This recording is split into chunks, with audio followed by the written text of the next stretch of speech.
Hello friends, स्वागत है आपका अपने YouTube channel new academy official में। उम्मीद करते हैं आप लोग अच्छे होंगे और अपनी तैयारी को बेटर ढंग से कर रहे होंगे। तो फ्रेंड्स, आज हम लोगों का मैराथन है, भौतिक विज्ञान का मैराथन है। इस मैराथन के बाद हम लोग जो है कवर करेंगे पॉलिटी का मैराथन ले आएंगे। इसके बाद जो है हिस्ट्री का मैराथन ले आएंगे। देन इसके बाद क्या कौन सी मैराथन आएगी? जियोग्राफी की मैराथन आएगी। जो टारगेट है पेट 80+ स्कोर लाने का। आप जितना आपको कराया जा रहा है इतना आप कर लीजिएगा। 1 से 2 बार वीडियो को ज़रूर देखिएगा। एक बार में तैयार हो जाता है, 2 बार में तैयार हो जाता है। आप इसी तरीके से 1 से 2 बार देखेंगे तो आपका तैयार हो जाएगा। मेन चीज़ है, इस पीडीएफ में आप लोगों को बताया, इस पीडीएफ में जो है किस तरीके से चीज़ों को अरेंज किया है ताकि जो है आपको कन्फ्यूजन जो होता है अभी तक होता आया है वो आप लोगों का कन्फ्यूजन दूर हो सके। यही ठीक है फ्रेंड्स। तो सारी चीज़ों को एक साथ में एनालिसिस करके रखा गया है ताकि जो कन्फ्यूजन होता आया है आप लोगों का वो कन्फ्यूजन दूर हो सके और अपने जो 1 से 2 क्वेश्चन पेट में आएगा, बाकी यूपीपी में 1 से 2 प्रश्न यहाँ से आएगा, तो वो सारी चीज़ें क्लियर हो सके। ठीक है फ्रेंड्स, इस मैराथन में आप लोग जो है अच्छे से 1 से 2 बार देखिएगा ताकि जो है आप लोगों को जो कन्फ्यूजन होता है वो दूर हो सके। ठीक है फ्रेंड्स, तो आइए आज हम लोग कौन कौन से टॉपिक को कवर करने वाले हैं इसको देखते हैं। पहले पहले आपका भौतिक राशि और मापन को हम लोग कवर करेंगे। इसके बाद क्या करने वाले हैं, ध्वनि को कवर करेंगे, इंपॉर्टेंट टॉपिक है। तरंग, प्रकाश, ये 3 टॉपिक जो ऐसे हैं बहुत इंपॉर्टेंट है। यहाँ से एक क्वेश्चन आएगा, कम से कम 1 से 2 क्वेश्चन तो आता ही आता है किसी ना किसी एग्जाम में। ठीक है, आपके पेट में इन 3 टॉपिकों से आने का संभावना बहुत ज़्यादा बढ़ता है। इसके बाद कौन से टॉपिक को हम लोग कवर करेंगे? गुरुत्वाकर्षण को कवर करेंगे। इसके बाद यांत्रिकी बल हुआ, कार्य ऊर्जा शक्ति को कवर करेंगे, ऊष्मा को कवर करेंगे, विद्युत को कवर करेंगे, आधुनिक भौतिकी जो है मॉडल फिजिक्स है उसको कवर करेंगे। इसके बाद जो कुछ और बच जाते हैं विध में आते हैं उनको हम लोग कवर करेंगे। ठीक है फ्रेंड्स, तो वीडियो में लास्ट तक बने रहिएगा। वीडियो कैसा लगता है ज़रूर कमेंट करके बताइएगा। और चैनल पे नए हैं, पहली बार विजिट कर रहे हैं तो चैनल को सब्सक्राइब करिए, क्योंकि आपके ही सपोर्ट से जो है एक एनर्जी मिलती है कि और अच्छा करने का, तभी वो सफल हो पाता है। इसलिए आप लोग लाइक और जो है चैनल पे नए हो तो चैनल को ज़रूर सब्सक्राइब कर लें। ठीक है फ्रेंड्स, तो आइए हम लोग तो पहला टॉपिक शुरू करते हैं। भौतिक राशियों और मापन को शुरू करते हैं। भौतिक राशियाँ किसे कहा जाता है इसको हम जानते हैं इनके बारे में। पहले किसी द्रव्य या मैटर की सही स्थिति या उचित मात्रात्मक स्थिति या किसी परिघटना की सटीक व्यवस्था के लिए जिन पदों का उपयोग किया जाता है उन्हें क्या कहा जाता है? उन्हें भौतिक राशियाँ कहा जाता है। भौतिक राशियाँ दो प्रकार की होती हैं, आप लोगों ने वो काफ़ी बार पढ़ा। एक अदिश होती है और एक सदिश होती है। अदिश अदिश में उन्हें कहा जाता है जिसमें परिणाम की आवश्यकता होती है, उन्हें अदिश कहा जाता है। सदिश किसे कहा जाता है? जिसमें परिणाम और दिशा दोनों की आवश्यकता होती है। तो इसमें ये परिभाषा आपको ये ध्यान रखना है और एग्जाम्पल जो बनते हैं इसको ध्यान रखना है। तो अदिश राशियों में कौन कौन से एग्जाम्पल आते हैं? दूरी हुआ, चाल हुआ, लंबाई हुआ, क्षेत्रफल हुआ, आयतन हुआ, द्रव्यमान हुआ, घनत्व हुआ, तापमान, कार, दाब, शक्ति और विद्युत धारा इंपॉर्टेंट है। ये जो है अदिश राशियों के एग्जाम्पल हैं जिन्हें जो है व्यक्त करने के लिए केवल जो है परिणाम की आवश्यकता होती है। आइए अब जो है वेक्टर क्वांटिटी जो है सदिश राशियों को देखते हैं। बल हुआ, वेग, त्वरण, बल, वेग, त्वरण, संवेग, इस तरीके से आप याद रखेंगे।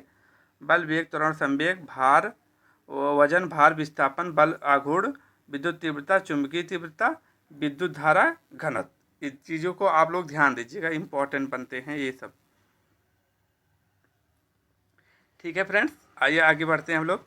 अब भौतिक राशियों का वर्गीकरण जो किया गया है, मूल राशियों को, इनको हम इनके बारे में देखते हैं। तो अब आते हैं भौतिक राशियों का एक वर्गीकरण, एक अन्य वर्गीकरण किया गया है, उनको देखते हैं। तो एक है मूल राशियाँ, दूसरा है व्युत्पन्न राशियाँ। तो वह भौतिक राशियाँ जो अन्य भौतिक राशियों से स्वतंत्र हैं उन्हें क्या कहा जाता है? मूल राशियाँ कहा जाता है। जैसे दूरी हुआ, लंबाई हुआ, समय हुआ, द्रव्यमान हुआ। व्युत्पन्न राशियाँ किसे कहा जाता है? वह भौतिक राशियाँ जो एक या एक से अधिक मूल राशियों पर निर्भर होती हैं उन्हें क्या कहा जाता है? उन्हें व्युत्पन्न कहा जाता है, मतलब किसी से उत्पन्न। ठीक है, जैसे चाल हुआ, दूरी और समय पर निर्भर करता है, ये क्या है? आपके व्युत्पन्न राशियाँ हो गया है। ठीक है, अब मात्रक आते हैं। एक मूल मात्रक होता है, एक व्युत्पन्न मात्रक होता है। मूल मात्रक की बात करते हैं, जैसे कि लंबाई का मात्रक क्या होता है? मीटर होता है। समय का मात्रक क्या होता है? सेकंड होता है। तो इसको आप लोगों को ध्यान देना है। व्युत्पन्न मात्रक किसे कहते हैं? वह मात्रक जो मूल मात्रकों से प्राप्त होते हैं, मतलब उत्पन्न हुए हैं इनसे, मूल मात्रकों से उत्पन्न हुए हैं, उन्हें क्या कहा जाता है? व्युत्पन्न मात्रक कहा जाता है। ठीक है, जैसे मीटर हुआ। अब यहाँ कुछ यूनिट दिया गया है, यहाँ क्वांटिटी दिया गया है और यूनिट दिया गया है। तो इनको आप लोग, जैसे लंबाई का मात्रक क्या होता है? मीटर होता है, सिंबल एम से डिनोट करते हैं। ठीक है, द्रव्यमान किलोग्राम, समय का सेकंड हो गया, ताप का केल्विन हो गया, विद्युत धारा का मात्रक क्या है? एम्पियर है, पदार्थ की मात्रा का मात्रक क्या हो गया? मोल हो गया, जो तीव्रता का कैंडेला हो गया।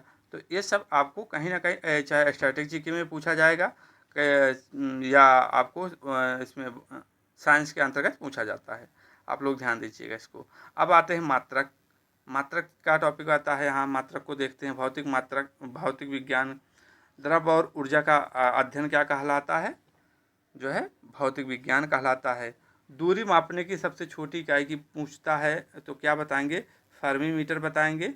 और सबसे बड़ी जो है दूरी मापने की सबसे बड़ी इकाई कौन सी होती है? पारसिक होती है। दोनों को ध्यान रखिएगा। 1 जूल बराबर 10⁻7 अर्ग होता है। ठीक, इसको आपको लोगों को ध्यान देना है।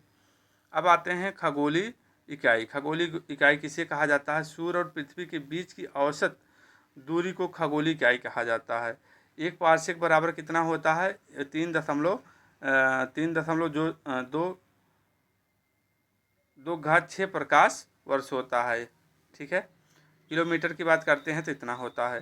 डाप्सन, देखिए इंपॉर्टेंट है, डाप्सन को आपको ध्यान देना है और फैदम को ध्यान देना है। डाप्सन किसके इस काम क्या होता है? तो ओजोन लेयर की मोटाई को मापने का काम करता है। फैदम क्या होता है? समुद्री गहराई को मापता है। ठीक है, मैक संख्या क्या होती है? इसको आप लोगों को ध्यान देना है, मैक संख्या क्या होती है। ठीक है, मैक संख्या देखें, सुपरसोनिक स्पीड को जो होती है इसका सूत्र क्या होता है? वस्तु की गति अपन ध्वनि की गति होती है। अब देखिए यहाँ से क्वेश्चन आप किसी प्रीवियस ईयर उठा कर देखेंगे जिसमें साइंस पूछा जाता है। वैसे तो लगभग एग्जाम में साइंस पूछा जाता है, तो आप देखेंगे तो यहाँ से ज़रूर आपका एक क्वेश्चन बना हुआ है। जैसे अब जो तीव्रता, इसमें देखिए एक साथ में हमने इसीलिए लिखा है ताकि जो है आपका जो कन्फ्यूजन होता आया है वो कन्फ्यूजन आपका ना हो। अब ऐसी तरीके से देखेंगे तो आपका कन्फ्यूजन दूर हो जाएगा। जैसे अब देखना है आपको, ज्योत तीव्रता का मात्रक क्या होता है? कैंडेला होता है। ज्योत फ्लक्स का मात्रक क्या होता है? ल्यूमेन होता है। चुंबकीय तीव्रता का मात्रक क्या होता है? टेस्ला या गॉस होता है। चुंबकीय फ्लक्स का मात्रक क्या होता है? तो वेबर या मैक्सवेल बताएंगे आप लोग। अब इधर आइए, इसी क्रम में इसको हम देखते हैं साथ में। ध्वनि तीव्रता का मात्रक क्या होता है? डेसिबल होता है। विभवांतर का मात्रक क्या होता है? वोल्ट होता है। शक्ति का मात्रक क्या होता है? वाट। कैसे नहीं, शक्ति लग गई, वाट लग गई, तो ऐसे आप इन्हें याद रखेंगे। आवृत्ति का मात्रक क्या होता है? हर्ट होता है। दाब का कहते नहीं, दाबो कि कोई चीज़ दाबते हो तो कैसे दाबते हो? पकड़ कर दाबते हो, तो पास्कल हो गया। ठीक, अब गुप्त उष्मा का मात्रक क्या होता है? जूल प्रति किलोग्राम होता है। तरंगदैर्घ्य क्या होता है? एंगस्ट्रॉम होता है। संवेग का आप देख रहे हैं, न्यूटन सेकंड होता है या किलोग्राम मीटर पर सेकंड होता है। पृष्ठ तनाव का मात्रक क्या होता है? न्यूटन प्रति मीटर होता है। श्यानता का मात्रक क्या होता है? फयाज होता है। और वायुमंडलीय दाब का मात्रक क्या होता है? बार होता है। तो फ्रेंड्स, आप लोग इसको ज़रूर इस तरीके से अरेंज करके या स्क्रीनशॉट ले करके या खुद लिख करके इसको तैयार कीजिएगा। 1 से 2 बार वीडियो भी देख लेंगे तो तब भी तैयार हो जाएगा। आइए और कुछ इंपॉर्टेंट जो मात्रक बचे हुए थे उनको कवर करते हैं। देखिए अब क्या है, तली कोण का मात्रक क्या होता है? रेडियन होता है। घन कोण या स्टेरेडियन का मात्रक क्या होता है? स्टेरेडियन। और कोणीय वेग का मात्रक क्या होता है? रेडियन प्रति सेकंड होता है। तो ये तीनों कोण की बात करता है, इसको आप लोग साथ में ध्यान रखना है। अब आगे आते हैं, पृष्ठीय ऊर्जा का मात्रक क्या होता है? तो ऊर्जा प्रति जो है क्षेत्रफल होता है। किलोग्राम प्रति सेकंड स्क्वायर होता है। लेंस की क्षमता का मात्रक क्या होता है? डायोमीटर होता है। नॉट क्या होता है? जहाज की चाल के मापने के लिए क्या उपयोग किया जाता है? नॉट का। गीगर तो रेडियो धार्मिकता। ठीक है, आप इसको ध्यान दीजिएगा। और कुछ बचे हुए हैं, इनको कवर करना है। देखिए अब ये यहाँ से इसको कवर कर लेना है आपको। यहाँ से कवर करना इसको इसी साथ में, ठीक है। ठीक है, तो देखिए अब यहाँ आपको ध्यान देना है, विद्युत बल की बात करता है तो क्या है, न्यूटन है। विद्युत आवेश का मात्रक क्या है, कूलाम है। विद्युत विभव का मात्रक क्या है, वो आप बताएंगे, वोल्ट बताएंगे। विद्युत क्षमता का मात्रक पूछा जाता है, क्या बताएंगे, फैराडे बताएंगे। ठीक है, विद्युत प्रतिरोध, रोध ओम, इस तरीके से आप याद रखेंगे, रोध ओम याद रखेंगे तो इसका भी क्लियर हो जाएगा क्या है, तो आप बताएंगे ओम है। ठीक है फ्रेंड्स, आगे हम लोग बढ़ते हैं, आगे देखते हैं। आगे मात्रक, मेजरमेंट जो है, मात्रक यंत्र क्या है, मापक यंत्र। अब तक आप लोगों ने देखा मात्रक देखा, इसका क्या मात्रक होता है। अब मापक देखते हैं कैसे उसको मापा जाता है, जैसे ध्वनि की तीव्रता को कैसे मापा जाता है, तो इसको हम लोग देखते हैं, मापक यंत्र को देखते हैं। जिस तरीके से बता रहे हैं इसी तरीके से आप लोग इसको फ्रेंड्स ध्यान दीजिएगा। अब इनको आप लोगों को साथ में याद रखना है, ठीक है। अब आइडियोमीटर का क्या होता है, आइडियोमीटर क्या करता है, विद्युत ध्वनि की तीव्रता को मापने का कार्य करता है। ओडोमीटर क्या है, वाहन द्वारा तय की गई दूरी को मापता है। अल्टीमीटर ऊंचाई मापने में कार्य आता। एक्सेनोमीटर पौधों की वृद्धि मापन के लिए। जो लोग AGTA की तैयारी कर रहे हैं ये विशेष तौर पे ध्यान देंगे कि यहाँ से आपका एक ना एक क्वेश्चन जरूर देखने को मिलेगा मापक से, ठीक है। अब दो आते हैं लक्सीमीटर। अब लक्सीमीटर क्या करता है, प्रकाश तीव्रता मापने के कार्य करता है। लक्सीमीटर और लैक्टोमीटर, लैक्टोमीटर तो आप लोग सभी लोग जानते हैं और इसको आप लोग नहीं जानते होंगे। जो है लक्सीमीटर और लैक्टोमीटर, लैक्टोमीटर क्या कार्य करता है, दूध का सापेक्षिक घनत्व या शुद्धता मापने में कार्य करता है। हाइड्रोमीटर की बात करते हैं, अब आगे बढ़ते हैं, इनको आप लोग साथ में याद रखना है। इसी तरह हाइड्रोमीटर, अब दोनों को साथ में याद रखना है, हाइड्रोमीटर और जो है हाइग्रोमीटर। हाइड्रोमीटर क्या करता है, तरल पदार्थों के सापेक्षिक घनत्व मापने में कार्य करता है। और आपको हाइग्रोमीटर देखना क्या कार्य करता है, हवा की आर्द्रता को मापने में कार्य करता है। तो आपको देखना है हाइड्रो और हाइग्रो। हाइग्रो आर्द्रता, हाइड्रो जो है तरल पदार्थों की सापेक्षिक घनत्व मापने में। मैनोमीटर की बात करते हैं, मैनोमीटर गैसों का दबाव मापने में कार्य करता है। गैल्वेनोमीटर विद्युत धारा की उपस्थिति जांचने में जांचा जाता है। अब आते हैं, ये तीन को साथ में याद रखना है आपको। अमीटर क्या करता है, विद्युत धारा मापने में काम करता है।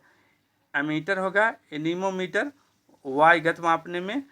विंड वेज जो होता है क्या, वायु की दिशा ज्ञात करने में विंड वेन का प्रयोग किया जाता है।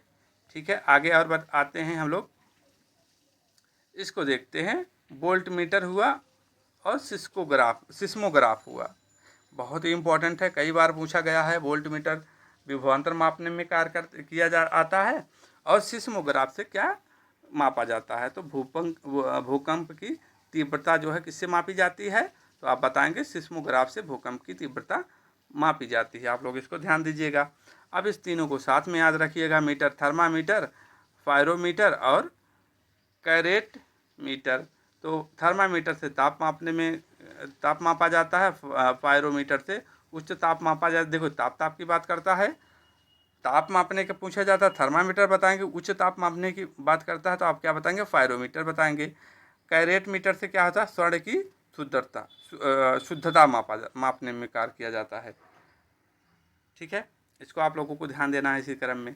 अब आपको इसको देखना है, यहाँ से जो है स्टेथोस्कोप से हृदय की ध्वनि सुनने में किया जाता है और कार्डियोग्राफ से हृदय की गति मापने हेतु प्रयोग किया जाता है।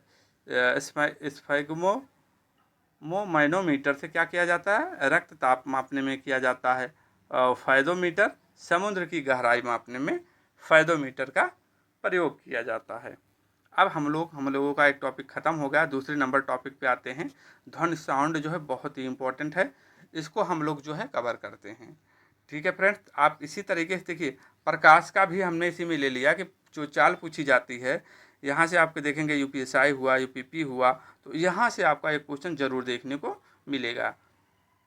ठीक है, अब ध्वनि की बात करते हैं, साउंड की बात करते हैं। ध्वनि की चाल जो है, निर्वात में ध्वनि की चाल पूछा जाता है। आप इसी तरीके से इसको आप एक साथ में देखना है आप लोगों को। ठीक है, आपको क्या करना है, एक साथ में आपको देखना है। ध्वनि की चाल, निर्वात में ध्वनि की चाल कितनी है? 0 मीटर प्रति सेकंड होती है। वायु में प्रकाश की चाल कितनी होती? बहुत बार पूछा गया है, आप प्रीवियस ईयर उठा कर देखेंगे तो 332 मीटर प्रति सेकंड होता है। जल में ध्वनि की चाल कितनी होती है? तो 1493, यानी कि 1493 मीटर प्रति सेकंड होती है। ये तो आपने ध्वनि की चाल के सापेक्ष में आपने देखा। अब प्रकाश में, इसीलिए हमने इसमें लिखा है, प्रकाश के बारे में आप लोग साथ में देखेंगे तो इसका भी क्लियर हो जाएगा। निर्वात में प्रकाश की चाल कितनी होती है? 3 × 10⁸ मीटर प्रति सेकंड होती है। अब वायु में प्रकाश की चाल पूछा जाता है, तो प्रकाश की चाल पूछा जाता है 3 × 10⁸ मीटर प्रति सेकंड होता है, दोनों का सेम होता है। और जल में प्रकाश की चाल पूछा जाता है तो 2.25 × 10⁸ मीटर प्रति सेकंड होता है। तो आप लोग जब दोनों को साथ में देख रहे हैं कि इधर निर्वात में ध्वनि की बात कर रहा है, इधर निर्वात में प्रकाश की बात कर रहा है, ठीक है। तो आप लोगों को कन्फ्यूजन जो हो रहा था तैयार हो गया फ्रेंड्स। आगे बढ़ते हैं। लोहे की बात करते हैं। लोहे में ध्वनि की चाल कितनी होती है? तो यानी कि 5130 मतलब 5130 मीटर प्रति सेकंड होती है। इसको देखना है। ध्वनि की चाल सबसे ज़्यादा किस में पूछी जाती है? तो सॉलिड में पूछी जाती है।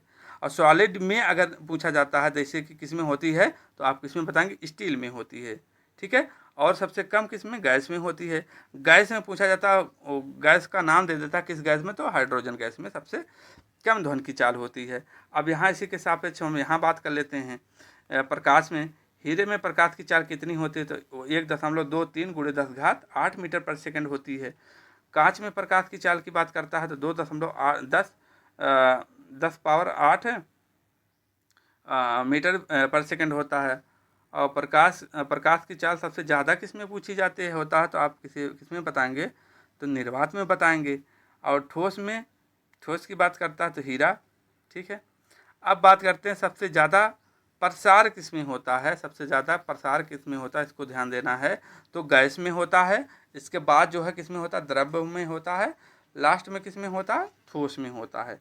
तो आप लोगों को ये, आई होप आप लोगों को ऐसा कहीं नहीं मैटर मिला होगा इस तरीके से, ठीक है फ्रेंड्स। आप लोगों को ये तैयार हो गया होगा। अब बात आते हैं यहाँ से जो क्वेश्चन बनता है, ध्वनि की आवृत्ति का प्रसार। यहाँ से इसको हम लोग देखते हैं, ठीक है। तो एक जो अश्रव्य तरंगे किसे कहा जाता है? श्रव्य तरंगे किसे कहा जाता है? और पराश्रव्य तरंगे किसे कहा जाता है? 20 हर्ट्ज से कम को क्या कहा जाता है? अश्रव्य तरंगे कहा जाता है। 20 हर्ट्ज से 20,000 तक जो होता है श्रव्य तरंगे होती हैं, जिसको हम लोग सुनते हैं। और पराश्रव्य तरंगे उन्हें कहा जाता है जो 20,000 से ज़्यादा होती हैं, जिन्हें हम नहीं सुन सकते हैं, उन्हें पराश्रव्य तरंगे कहा जाता है। आपने देखा 20 से कम और श्रव्य तरंगे 20 से 20,000 तक जो होता है श्रव्य तरंगे, और 20,000 से ज़्यादा जो होती हैं पराश्रव्य तरंगे। ये क्लियर हुआ आप लोगों को। आगे अब देखिए कुछ एग्जाम्पल है।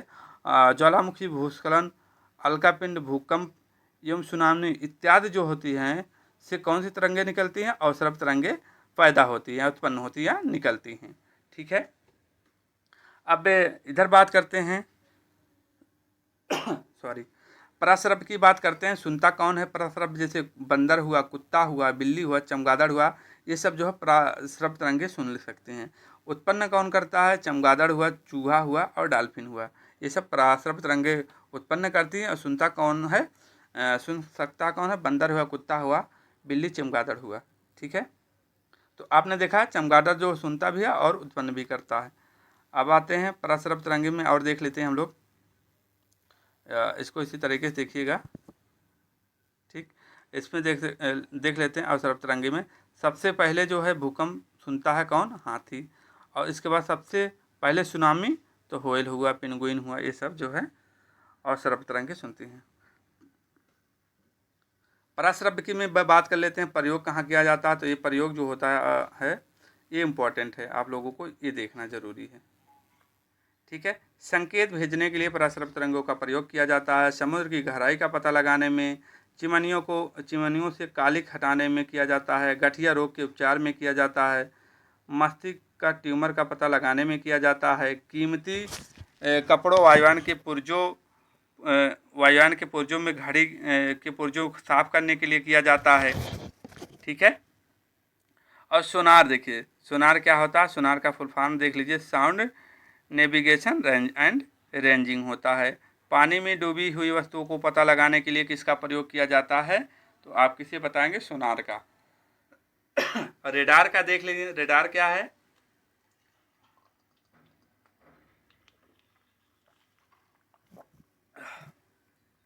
रेडार क्या है?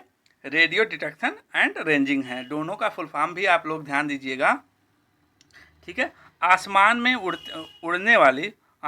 उड़ने वाली वस्तुओं का पता लगाने के लिए किसका प्रयोग किया जाता है? तो आप बताएंगे रेडार का प्रयोग किया जाता है। और पानी में डूबी हुई वस्तुओं को प्रयोग के लिए किसका प्रयोग किया जाता है? तो सोनार का प्रयोग किया जाता है, ठीक है। ये आप लोगों को ध्यान रखना है। चलिए फ्रेंड्स, आगे बढ़ते हैं हम लोग। आगे अब देखते हैं, यहाँ से देखते हैं। यहाँ पूछता है, आप लोगों को कन्फ्यूजन बना रहता है। ये हमारा प्रयास है, न्यू अकेडमी का ये प्रयास रहता है कि जो कन्फ्यूजन होता आया है आप लोगों का दूर हो सके, ठीक है फ्रेंड्स। तो आते हैं, विभिन्न कारकों का ध्वनि पर क्या प्रभाव पड़ता है? आप लोग इसी तरीके से आपको साथ में देखना है, ठीक है। क्या प्रभाव पड़ता है? अब देखिए, पहले आपको देखना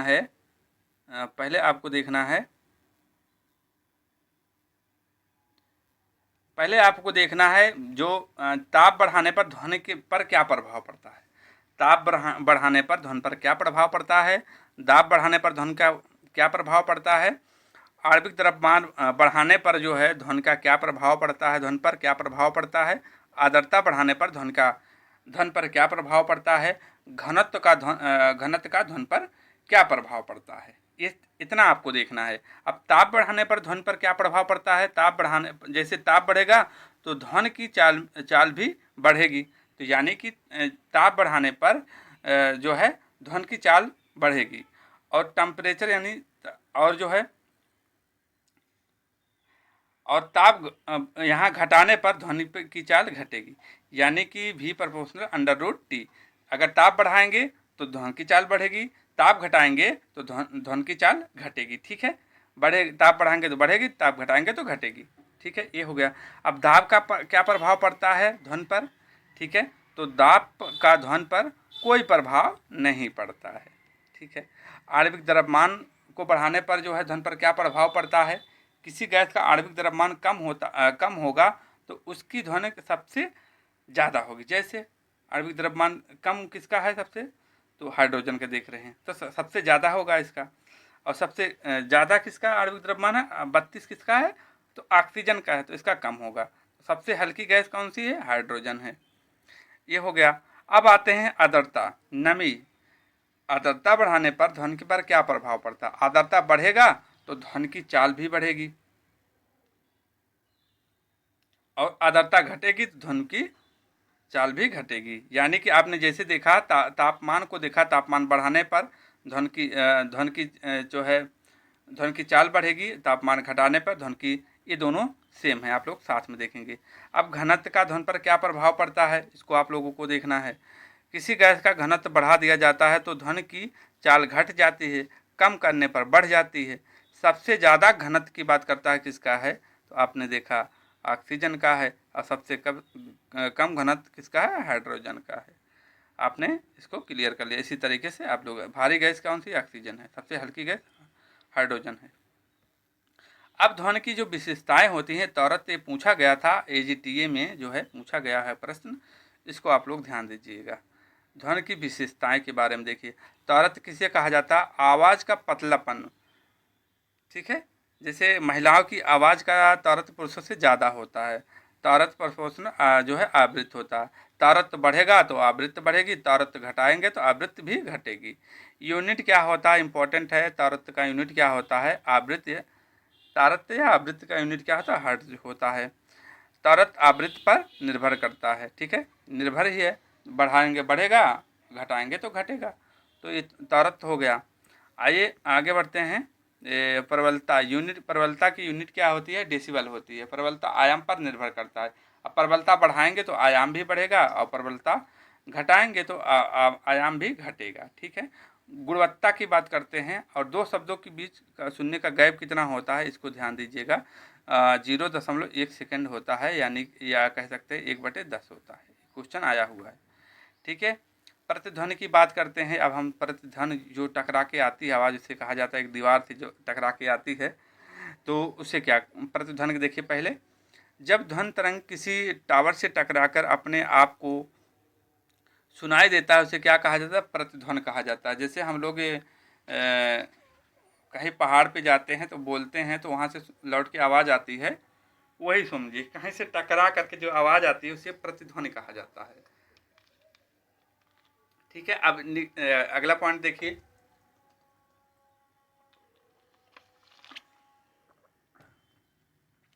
अगला पॉइंट की बात करते हैं हम लोग, दीवार। देखो,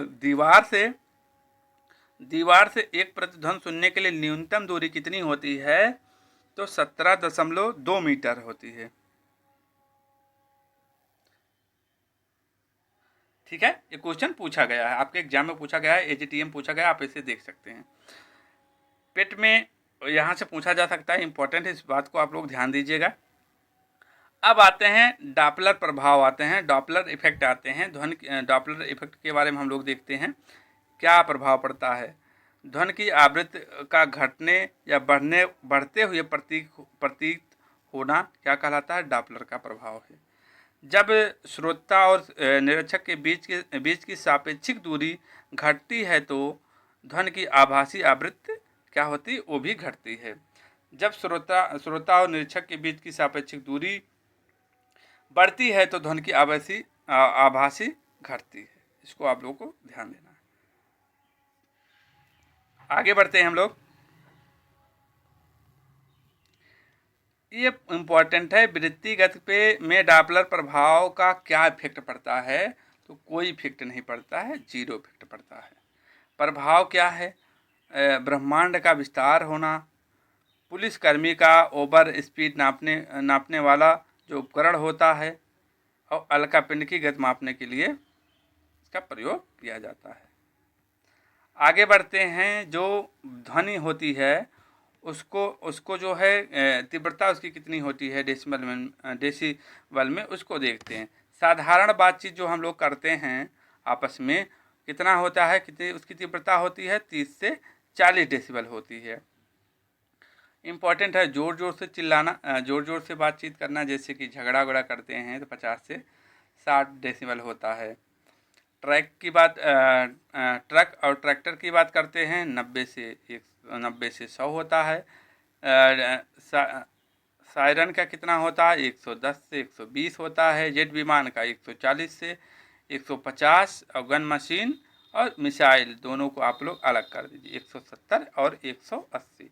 तो आपको साधारण बातचीत 30 से 40 से स्टार्ट होता है, 50 से 60 जो होता है ज़ोर ज़ोर से चिल्लाना होता है, झगड़ा वाला। ठीक है, आप लोग ध्यान दीजिएगा। आगे बढ़ते हैं, नेक्स्ट टॉपिक, तीसरा टॉपिक के ऊपर आ गए हम लोग। अब इसको देखते हैं, तरंगे, वेव जो होता है, इसको देखते हैं। ऊर्जा को एक स्थान से दूसरे स्थान पर पहुँचने का माध्यम जो होता है उसे क्या कहा जाता है? उसे तरंग। वही जो होता है माध्यम क्या होता है? तरंग होता है। तरंग कितने प्रकार की होती हैं? तो तरंग 2 प्रकार की होती हैं। एक पहला है यांत्रिक तरंग, दूसरा है अयांत्रिक तरंग। यांत्रिक तरंग की बात करता है, यांत्रिक तरंग कितने प्रकार की होती हैं? तो 2 प्रकार की होती हैं। एक अनुदैर्ध्य तरंग होता है, दूसरा अनुप्रस्थ तरंग होता है। अब आइए यांत्रिक तरंग पहले हम देखते हैं, इसके बाद जो है अनुदैर्ध्य तरंग उसी के अंतर्गत, और अनुप्रस्थ तरंग हम लोग आगे देखते हैं। इसी तरंग जिन्हें आप इस तरीके से देखते हैं, ऐसी तरंग जिन्हें चलने के लिए माध्यम की आवश्यकता होती है उन्हें यांत्रिक तरंग कहते हैं। जैसे क्या है? ध्वनि तरंग होती हैं। ध्वनि तरंगे क्या होती हैं? यांत्रिक तरंगे होती हैं। अब इसके अंतर्गत दोनों आप देखेंगे, अनुदैर्ध्य तरंग और अनुप्रस्थ तरंग। इसका इम्पोर्टेंट है, एग्जाम्पल इम्पोर्टेंट है, आप लोग इसको देखना है। आप लोगों को अनुदैर्ध्य तरंग देखते हैं पहले, किसे कहा जाता है? वह तरंगे जो माध्यम के कणों के समांतर कंपन होती हैं उन्हें क्या कहा जाता है? उन्हें अनुदैर्ध्य तरंग कहते हैं। अनुप्रस्थ तरंगे उन्हें कहा जाता है वह तरंगे जो माध्यम से के लंबवत कंपन करती हैं, करती हैं, जो उसे अनुप्रस्थ तरंगे कहते हैं। अनुदैर्ध्य तरंग के एग्जाम्पल देखते हैं। ध्वनि हुआ, पानी हुआ, अंदर में बुलबुला जो होता है, हवा हुआ, भूकंप हुआ। स्प्रिंग से उत्पन्न तरंगे कौन सी तरंगे होती हैं? अनुदैर्ध्य तरंगे होती हैं। ये सब आप लोगों को एग्जाम्पल में गिटार से उत्पन्न तरंगे कौन सी होती हैं, तो अनुप्रस्थ तरंगे होती हैं, जल तरंगे होती हैं, भूकंपी तरंगे, यश तरंगे होती है। देखो यहाँ पी है, इसको देखिएगा, ध्यान दीजिएगा साथ में, इसको कन्फ्यूजन ना हो। ताकि अब आगे बढ़ते हैं, यहाँ से इम्पोर्टेंट है चीज़ें। अनुदैर्ध्य तरंग किसे कहा जाता है, ठोसों तथा तरलों, द्रव और गैसों दोनों में संचरण कर सकती हैं कौन सी आपकी अनुदैर्ध्य तरंगे। अतः स्टील में अनुप्रस्थ एवं अनुदैर्ध्य दोनों तरंगे संचारित होती हैं। ध्यान देना है इस बात को, नोट में आप लोग इसको लिखिएगा, ठीक है। परंतु वायु एवं जल में केवल अनुदैर्ध्य तरंगे होती हैं, इसको ध्यान दीजिएगा। अब अनुप्रस्थ की बात करते हैं। अनुप्रस्थ तरंगे केवल ठोसों में एवं तनाव युक्त डोरियों या द्रव्य के पृष्ठ पर उत्पन्न की जाती हैं, तरलों में नहीं की जाती हैं, द्रव एवं गैसों में नहीं की जाती हैं। तो आपने देखा है इसको, दोनों को इसी तरीके से आपको ध्यान देना है। अब आते आयांत्रिक तरंगे, नॉन मैकेनिकल वेव। इसको देखते हैं हम लोग।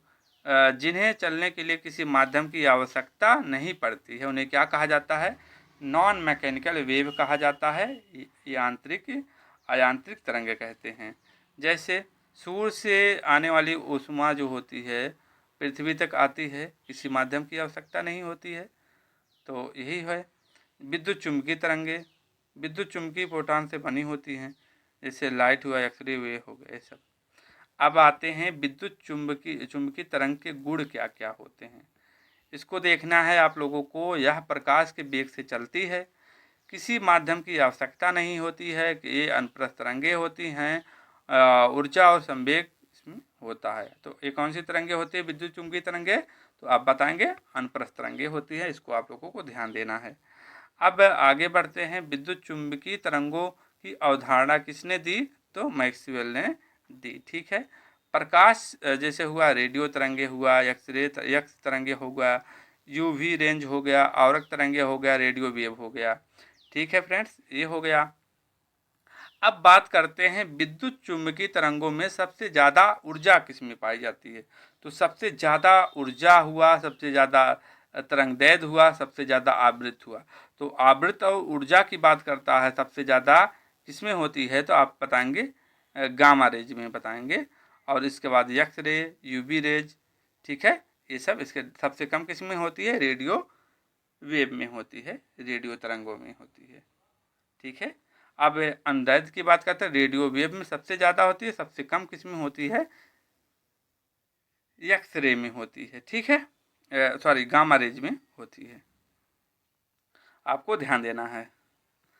अब आगे बढ़ते हैं, विद्युत चुम्बकीय तरंगे की बात करते हैं। देखिए अब जो चीज़ें बताए हैं आप लोगों को, इसको इसी साथ में याद रखेंगे तो तैयार हो जाए। देखिए यहाँ लिखा है गामा रेंज, एक्स रे और यूवी रेंज, पराबैंगनी तरंग, ठीक है। खोज की बात करता है, क्वेश्चन पूछा जाता है स्टैटिक जीके में भी यहाँ से, तो खोज किसने किया था ये पूछा जाता है। तो खोज किसने किया था, गामा रेंज की हेनरी बैकुलर ने किया था। रेडियो धार्मिकता की खोज किसने किया था, तो जो है हेनरी बैकुलर ने किया था। अगर कृत्रिम रेडियो धार्मिकता की खोज किसने किया था पूछा जाता है, तब आप बताएंगे मैडम क्यूरी बताएंगे, ठीक है। इस पॉइंट को आप लोग ध्यान दीजिएगा। अब गामा की एक्सरे की बात करते हैं, तो रोटजन ने किया था। स्रोत जो होता है पुलिस ट्यूब होता है, ठीक है। और यूवी रेंज की बात करते हैं, पराबैंगनी तरंगों की खोज किसने किया था, जॉन रिटल ने किया था। स्रोत सूर्य का प्रकाश होता है, ठीक। अब ये जो उपयोग है इसको हम लोग देखते हैं, यहाँ से क्वेश्चन बनते हैं, इसको आप लोग ध्यान दीजिएगा। अब आते हैं हम लोग इसको उपयोग देख लेते हैं। टूटी हुई हड्डियों का पता लगाने के लिए किया जाता है। क्रिस्टल की संरचना पता चलाने के लिए किया जाता है। पुराने उपन्यासों का पता लगाने में किया जाता है। एयरपोर्ट और मेट्रो स्टेशनों का पता लगाने में किया जाता है। अब इसको देख लेते हैं, पानी उपयोग, इसका उपयोग देखते हैं। पानी को शुद्ध करने के काम आता है। नकली पैसा का पता लगाने के लिए काम किया जाता है। ओजोन परत को बनाने के लिए यूवी रेंज का प्रयोग किया जाता है, ठीक है। अब यहाँ आते हैं आप लोग, ये बहुत ही इम्पोर्टेंट है, गामा रेंज में आते हैं, थोड़ा ये फैक्ट पॉइंट है। आप लोग इसको ध्यान दीजिएगा ज़रूर। भारत का पहला न्यूक्लियर पावर प्लांट पूछा जाता है, कई बार पूछा गया है एग्जाम में, तारापुर महाराष्ट्र में। आप कोई भी प्रीवियस ईयर उठा के देखेंगे तो ये क्वेश्चन जरूर आया हुआ है किसी ना किसी ईयर में। प्रथम न्यूक्लियर रिएक्टर की बात करता है तो अप्सरा है, ठीक है। डॉक्टर इसका प्रयोग कैंसर को ठीक करने के लिए कोबाल्ट 60 से इसका प्रयोग करते हैं, जीन परिवर्तन हो जाता है और इसका कैंसर, ठीक है। आप इतना पॉइंट को ध्यान दीजिएगा इससे। ठीक है फ्रेंड्स, आगे बढ़ते हैं हम लोग। अब आगे देखते हैं, औरक तरंग हुआ, सूक्ष्म तरंग हुआ, रेडियो तरंग हुआ। इन तीनों तरंगों को एक साथ में देखते हैं। इनका खोज किसने किया था? औरक तरंगों का विलियम्स हर्सल ने किया था, और इनके सूक्ष्म तरंग को मैक्सवेल ने, और रेडियो तरंग के हर्ट्ज। स्रोत देखते हैं, हर वस्तु जिसका तापमान 273 डिग्री से ज़्यादा होता है वह औरक तरंग निकालती हैं, ठीक है। प्रयोग नाइट विजन कैमरा में प्रयोग किया जाता है, टीवी रिमोट में प्रयोग किया जाता है। ऊष्मा के लिए उत्तरदायी होती हैं, गर्मोत्सवी औरक तरंग उत्सर्जित करती हैं, ये सब देख रहे हैं आप इसमें। प्रयोग इसमें इसका देख लेते, सूचना ब्लूटूथ में किया जाता है, वाईफाई में किया जाता है। प्रयोग इसका देखते हैं, रेडियो तरंग के रेडियो फिल्म FM हुआ, मोबाइल हुआ, रेडियो तरंग आयन मंडल से परावर्तित होती हैं। इतना पॉइंट आप लोगों को ध्यान देना है। और एक पॉइंट यहाँ देखना, हरित गृह प्रभाव औरक तरंग के कारण होता है, ये इम्पोर्टेंट है। अब यहाँ से क्वेश्चन आपका बना हुआ है, आप इसको देखिएगा। ग्रीन हाउस इफेक्ट देखेंगे, इसको आप लोग देखेंगे। ग्रीन हाउस प्रभाव उष्मा का, यानी कि उष्मा का कैद होना क्या कहलाता है? ग्रीन हाउस प्रभाव कहलाता है। टेम्परेचर की बात करते हैं, ग्रीन हाउस में टेम्परेचर कितना होता है? तो 25 डिग्री सेल्सियस से 26 डिग्री सेल्सियस तक होता है। ग्रीन हाउस में कौन कौन सी गैसें पाई जाती हैं, ये पूछा जाता है, पूछा गया है, तो आप इसको ध्यान दीजिएगा। ग्रीन हाउस में कौन कौन सी गैसें पाई जाती हैं? पहला कार्बन डाइऑक्साइड CO2, दूसरा नाइट्रस ऑक्साइड जिसे लॉफिंग गैस कहते हैं, और ये जो है सबसे कम पाया जाता है। क्लोरोफ्लोरोकार्बन CFC, ठीक है, ये पाया जाता है। मीथेन पाया जाता है, CH4 जिसे मार्स गैस भी कहा जाता है। और इसके बाद पानी पाया जाता है, सबसे ज़्यादा क्या पाया जाता है? पानी, H2O पानी पाया जाता है, ठीक है। सबसे ज़्यादा ग्रीन हाउस प्रभाव किससे होता है? तो H2O में, और सबसे कम जो होता है N2O में, ठीक है। परसेंटेज की बात करते हैं, सबसे ज़्यादा H2O, इसके बाद CO2, CH4, CFC क्लोरोफ्लोरोकार्बन, और जो है नाइट्रस ऑक्साइड हुआ। क्षमता की बात करते हैं, सबसे ज़्यादा क्षमता किसकी होती है? तो CFC क्लोरोफ्लोरोकार्बन की होती है, और सबसे कम की बात करते हैं तो पानी की होता है। आप इस पॉइंट को जरूर ध्यान दीजिएगा, पूछा जाता है। आप किसी भी एग्जाम की तैयारी करते हो जरूर यहाँ से एक क्वेश्चन आपको देखने को मिलता है। अब बहुत इंपॉर्टेंट है, प्रकाश की बात करते हैं। तो फ्रेंड्स, प्रकाश के में हम लोग देखते हैं, प्रकाश के आते हैं वेव, लाइट, ठीक है। लाइट में देखते हैं, लाइट क्या है? प्रकाश वैद्युत चुंबकीय तरंग के रूप में संचारित होने वाली ऊर्जा है जो वस्तुओं को एक दृश्यमान बनाती है, और मानव नेत्र विद्युत चुंबकीय स्पेक्ट्रम से एक छोटे परिसर की तरंगों के प्रति सुग्राही होती है। तो तरंग उसे कहा जाता है, प्रकाश वो चीज़ है जो इसको हम हमारे देखने के लिए जो है सुगम बनाता है। अब प्रकाश की चाल आपने देखा अभी, उसके ध्वनि के टॉपिक में आपने देखा, यहाँ भी आप देख सकते हैं, ठीक है। अब आगे बढ़ते हैं हम लोग। अब प्रकाश की चाल सबसे पहले किसने ज्ञात किया था? ये इम्पोर्टेंट है। प्रकाश की चाल सबसे पहले किसने ज्ञात किया था? रोमन ने ज्ञात किया था। अब प्रकाश का कणिका का सिद्धांत किसने दिया था? सर्वप्रथम किसने दिया था? दर्कांते ने दिया था। कब दिया था? और 1637 में दिया था। इसकी व्याख्या की जिसे बाद में किसने की थी? इसकी व्याख्या न्यूटन ने किया था। न्यूटन ने इसको विकसित किया, ठीक है। प्रकाश का क्वांटम सिद्धांत किसने दिया था? तो आइंस्टीन ने दिया था, 1905 में दिया था, बंगाल विभाजन के समय में, ठीक है। प्रकाश का तरंग गति का सिद्धांत किसने दिया था? हाइगेज ने दिया था। ये आपको इसी तरीके से उसको ध्यान देना है, इंपॉर्टेंट फैक्ट है, ठीक है। आगे बढ़ते हैं हम लोग फ्रेंड्स।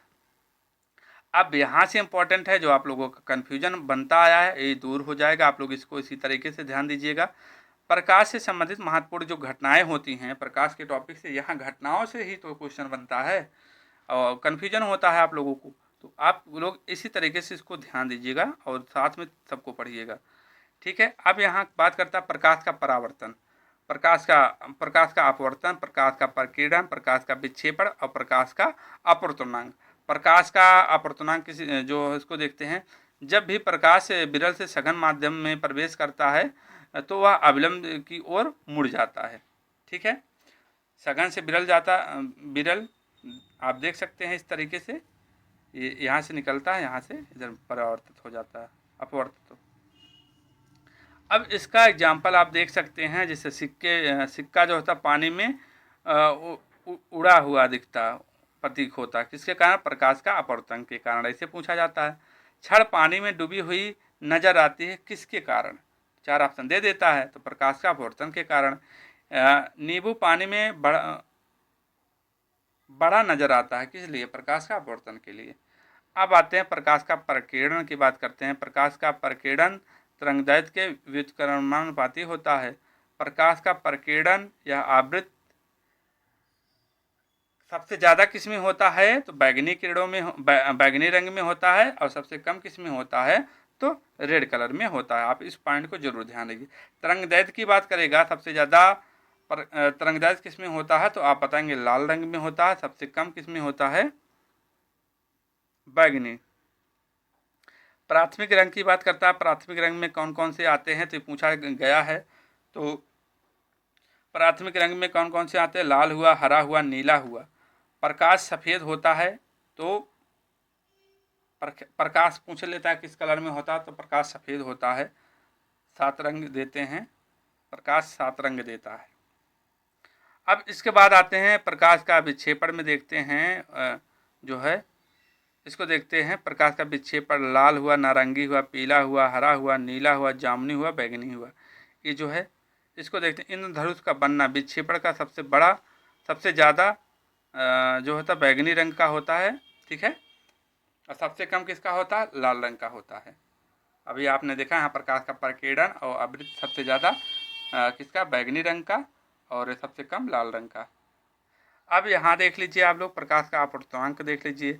जब भी प्रकाश ध्वनि के माध्यम से एक दूसरे के माध्यम में जाता है तो चाल बदल जाती है, तरंगदैर्घ्य भी बदल जाता है, प्रकाश की आवृत्ति समान रहती है। आपको इसको ध्यान देना है, ठीक है फ्रेंड्स। आगे बढ़ते हैं। ये इसी पॉइंट को आप लोग इसी तरीके से इसको भी देख लीजिएगा।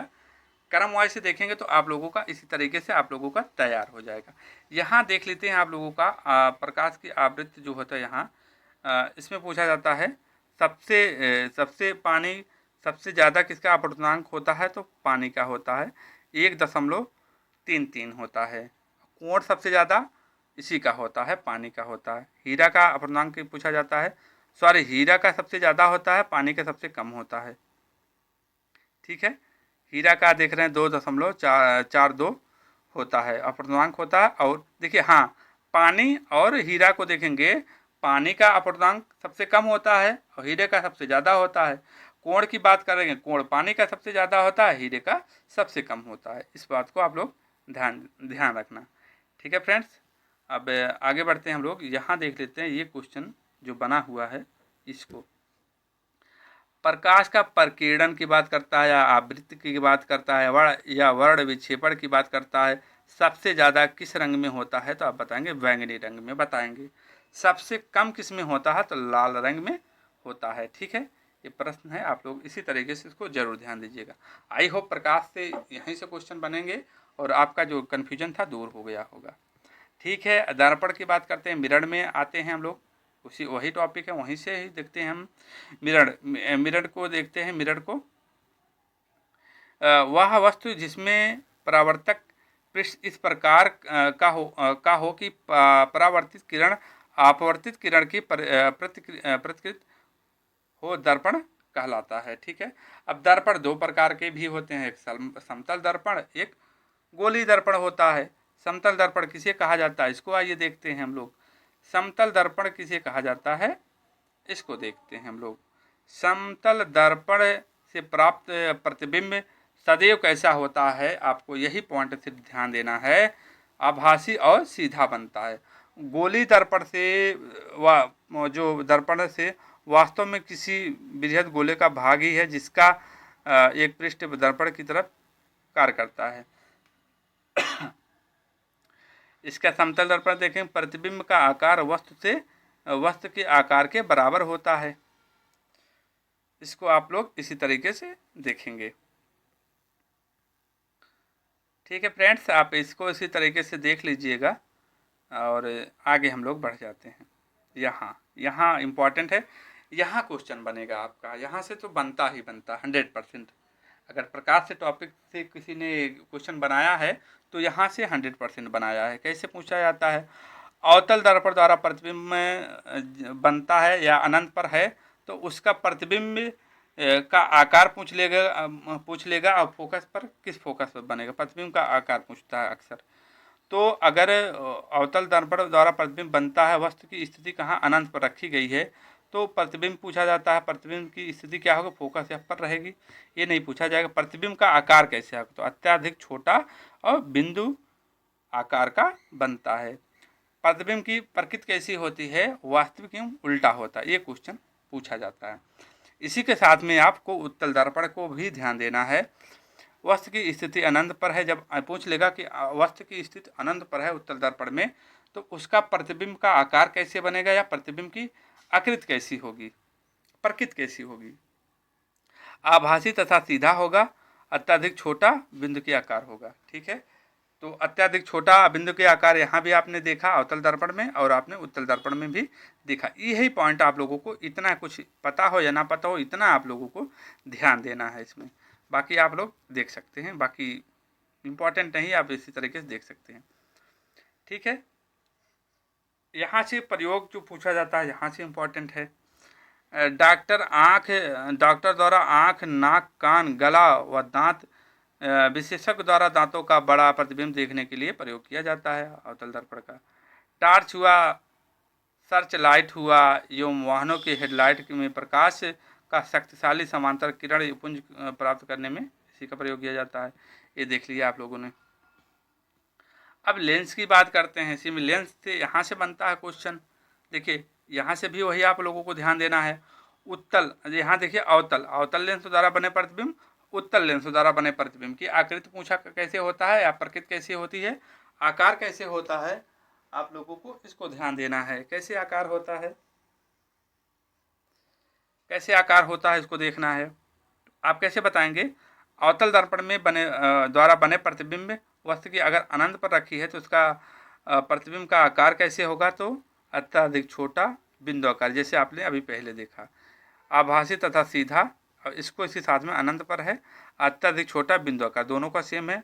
वास्तविक एवं उल्टा बनेगा, यहाँ देख रहे हैं वास्तविक एवं उल्टा बनेगा, यहाँ आप देख ले हैं आभासी एवं सीधा। ये दोनों पॉइंट आप लोगों को इतना ध्यान रख लेंगे तो आपका काम हो जाएगा। ठीक है फ्रेंड्स, आगे बढ़ते हैं। जो और चीज़ें हैं आप लोग इसका प्रयोग देख रहे हैं। निकट दृष्टि दोष को ठीक करने में प्रयोग किया जाता है और इसको जो है दूर दृष्टि दोष को ठीक करने में प्रयोग किया जाता है। इतना पॉइंट था, आप लोगों को ध्यान देना था। अब आगे क्वेश्चन आता है, नेत्र है, इंपॉर्टेंट है। यहाँ से भी क्वेश्चन बना हुआ है। कार्निया हो, एक देखिए नेत्र की संरचना है, आप इस संरचना को आप इसको देख लीजिएगा इसी अकॉर्डिंग। अब हम बात करते हैं आगे जो क्वेश्चन जहाँ से बना हुआ है। आयरिस परिचालिका का क्या काम होता है? जो हमारे आँखों का कलर, किसी की भूरी होती हैं, किसी की काली होती हैं, किसी की भूरी भी होती हैं और काली भी होती हैं, तो वो सब किसके कारण होता है? तो आयरिस परिचालिका के कारण होता है। आँखों का रंग, जैसे इसके कारण हमारी आँखों का कलर कई तरह का होता है। ये आँखों का रंग प्रदान करता है, ये आँखों में जाने वाले प्रकाश को नियंत्रित करता है। हमारी आँखों में उत्तल लेंस लगा रहता है, जिसके कारण रेटिना पर वस्तु का प्रतिबिंब उल्टा और वास्तविक होता है। ये इम्पॉर्टेंट है। लेंस और रेटिना के बीच की दूरी कितनी होती है? 2.5 सेंटीमीटर होती है। इतना ध्यान देना है। सिलरी बॉडी को देखते हैं, ये फोकसी दूरी को घटाने बढ़ाने में मदद करता है। कार्निया की बात करते हैं, ये इम्पॉर्टेंट है। कार्निया निकट बिंदु 25 सेंटीमीटर, दूर बिंदु कितना होता है? अनंत तक होती है। आपकी आंखें अनंत तक देख सकती हैं। ठीक है, कार्निया का हो गया। अब आगे देखते हैं, दृष्टि दोष देखते हैं। आई डिफेक्ट देखते हैं। दृष्टि दोष को 4 भागों में बांटा गया है। पहला क्या है, निकट दृष्टि दोष, दूसरा क्या है, दूर दृष्टि दोष, तीसरा क्या है, जरा दृष्टि दोष, और चौथा क्या है, दुबता। ठीक है, मायोपिया देखते हैं, निकट दृष्टि दोष जिसे कहा जाता है। ये इंपॉर्टेंट है, क्वेश्चन बना हुआ है, आप देखेंगे। निकट दृष्टि दोष से जो होता है, निकट की वस्तु को दूर, निकट की दृष्टि दूर का दोष, उसे क्या कहा जाता है, निकट दृष्टि दोष। निकट की दृष्टि होती है, यानी कि निकट की हम देख लेते हैं, दूर की का दोष होता है। निकट दृष्टि दोष को ठीक करने के लिए अवतल लेंस का प्रयोग किया जाता है। चश्मे में अवतल लेंस लगाया होता है। दूर दृष्टि दोष को जो है 40 वर्ष के बाद होने वाला जो होता है लगभग, उसे क्या कहा जाता है, दूर दृष्टि दोष कहा जाता है। अवतल, यहाँ अवतल लेंस का प्रयोग किया गया था निकट में, दूर में उत्तल लेंस का प्रयोग किया जाता है चश्मे में। देखिएगा जैसे जिसके चश्मे में दिखता है। ठीक है, अब जरा दृश्य दोष को देख लेते हैं, ये इंपॉर्टेंट है। जरा दृश्य दोष से निकट दृश्य दोष और दूर दृश्य दोष, दूर करने के लिए इन दोनों को दूर करने का उपयोग करते हैं। दृश्य वैषम्य, एस्टिग्मेशन, दूर करने के लिए बेलनाकार लेंस का प्रयोग करते हैं। ठीक है, ये हो गया। अब आते हैं नेक्स्ट टॉपिक, आते हैं 5 नंबर के टॉपिक पे आते हैं हम लोग। गुरुत्वाकर्षण न्यूटन, किसने दिया था गुरुत्वाकर्षण बल, तो किसने गुरुत्वाकर्षण का नियम दिया था, न्यूटन ने दिया था। अब इसमें देखिए सबसे कमजोर बल कौन सा होता है, तो यही होता है जिसने न्यूटन ने दिया था गुरुत्वाकर्षण बल। गुरुत्व क्या होता है, वह आकर्षण बल जिससे पृथ्वी प्रत्येक वस्तु को अपने केंद्र की ओर खींचती है, उसे क्या कहा जाता है, उसे गुरुत्व कहा जाता है। जी का मान क्या होता है गुरुत्व का, जी स्मॉल जी और कैपिटल जी देख रहे हैं, दोनों को देखना, दोनों अलग अलग है। स्मॉल जी 9.8 मीटर पर सेकंड स्क्वायर होता है, capital G 6.67 × 10⁻11 newton metre square प्रति किलोग्राम स्क्वायर होता है। ठीक है, अब आते हैं जी के मान में परिवर्तन, जैसे ऊपर बढ़ने पर, ध्रुव पर बढ़ने पर जो क्वेश्चन बनता है इसको देखते हैं। तो पृथ्वी के स्तर से ऊपर जाने पर जी का मान जो है घटता है। पृथ्वी पर ध्रुव पोल पर जी का मान मैक्सिमम होता है, न्यूनतम सतह पर होता है। इस पॉइंट को ध्यान रखिएगा, दोनों पॉइंट। विषुवत रेखा पर जी का मान न्यूनतम होता है। पृथ्वी के घूर्णन गति का मान बढ़ने पर जी का मान घटता है। किसी पदार्थ के भार को पृथ्वी अपनी ओर खींचती है, किसके कारण, गुरुत्व के कारण। पृथ्वी दक्षिण से पूर्व की ओर घूमती है। ये सब आप लोगों को पॉइंट को आप लोगों को ध्यान देना है। अब आते हैं लिफ्ट वाला। लिफ्ट में पिंड का भार आप लोग इसी तरीके से देख लीजिएगा इसको। ठीक है, प्लान बेग देख लीजिएगा, प्लान यहाँ इतना इस पॉइंट को देखना है आप लोगों को। पृथ्वी का प्लान बेग कितना होता है, 11.2 किलोमीटर पर सेकंड होता है। चंद्रमा का प्लान बेग कितना होता है, तो 2.4 किलोमीटर पर सेकंड होता है। सौरमंडल का प्लान बेग कितना होता है, तो 42 किलोमीटर पर सेकंड होता है। रॉकेट का बेग पूछा जाता है तो 8 किलोमीटर पर सेकंड होता है। इतना आप लोगों को इस टॉपिक से आप लोगों को ध्यान देना है। अब संवेग संरक्षण का नियम पूछा जाता है, m1 v1 plus m2 v2 बराबर m1 v1 plus m2 v2। इसको आप लोग ध्यान दीजिएगा। एक अब आता है अभिकेंद्री बल आता है, एक अपकेंद्री बल आता है। ठीक है, इसको देखने, अभिकेंद्री बल किसे कहा जाता है, इसको आपको ध्यान देना है। अभिकेंद्री बल, जब कोई पिंड वृत्तीय गति करता है तो केंद्र की ओर जो एक बल लगता है वो क्या कहलाता है, अभिकेंद्री बल कहता है, यानी कि अंदर की ओर जो बल लगता है केंद्र की ओर। इलेक्ट्रॉन का नाभिक की ओर घूमना, ठीक है, किसके कारण, अभिकेंद्री बल के कारण घूमता रहता, नहीं तो बाहर जाएगा तो भाग जाएगा। ग्रह का सूर्य के चारों ओर घूमना। न्यूटन का द्वितीय और तृतीय नियम संवेग संरक्षण पर कार्य करता है। रॉकेट किस पर कार्य करता है, संवेग संरक्षण पर कार्य करता है। दूध से मक्खन अपकेंद्री बल के कारण अलग होता है। अब केंद्रीय, अप मतलब बाहर की ओर जो फोर्स लगाया जाता है, सेंट्रीफ्यूगल फोर्स, ठीक है, सेंटर से बाहर की ओर, यह बल बाहर की ओर लगाया जाता है, जबकि अभिकेंद्री बल अंदर की ओर लगता है। दूध से क्रीम निकालना, ड्राई क्लीनर हो गया, सेंट्रीफ्यूगल पंप हो गया। ठीक है, अब आते हैं सेटेलाइट की बात, आते हैं सेटेलाइट को देखते हैं हम लोग। सेटेलाइट इम्पोर्टेंट है। यहाँ से देखते हैं, एक कृत्रिम उपग्रह होता है और एक प्राकृतिक उपग्रह होता है। एक आर्टिफिशियल सेटेलाइट, एक नेचुरल सेटेलाइट होता है। कृत्रिम उपग्रह की बात करते हैं, पोलर सेटेलाइट, ध्रुवीय उपग्रह, और जियो सेटेलाइटरी, भू स्थित उपग्रह। आप दोनों देख लेते हैं, इसका ध्रुवीय उपग्रह किसे कहा जाता है और भू स्थित उपग्रह किसे कहा जाता है। पोलर सेटेलाइट लॉन्च व्हीकल्स किसे कहा जाता है, जियो सिंक्रोनस सेटेलाइट लॉन्च व्हीकल्स। दोनों को आप लोग ध्यान दीजिएगा। अब इसको बात करते हैं ध्रुवीय उपग्रह और भू स्थित, दोनों को साथ में देखना है। ध्रुवीय स्थित को देखेंगे आप लोग, सेटेलाइट को ध्रुव के चारों ओर चक्कर काटते हैं। पृथ्वी की दूरी 500 से 800 किलोमीटर, परिक्रमण काल 84.5 मिनट। इसको ध्यान देना है। इसके यहाँ बात कर लेते हैं, ये भूमध्य रेखा के चारों ओर घूमते हैं, पृथ्वी की दिशा में घूमते हैं, वेस्ट टू ईस्ट। पृथ्वी से दूरी 46,000 किलोमीटर। भू स्थित उपग्रह वेस्ट से ईस्ट घूमते हैं।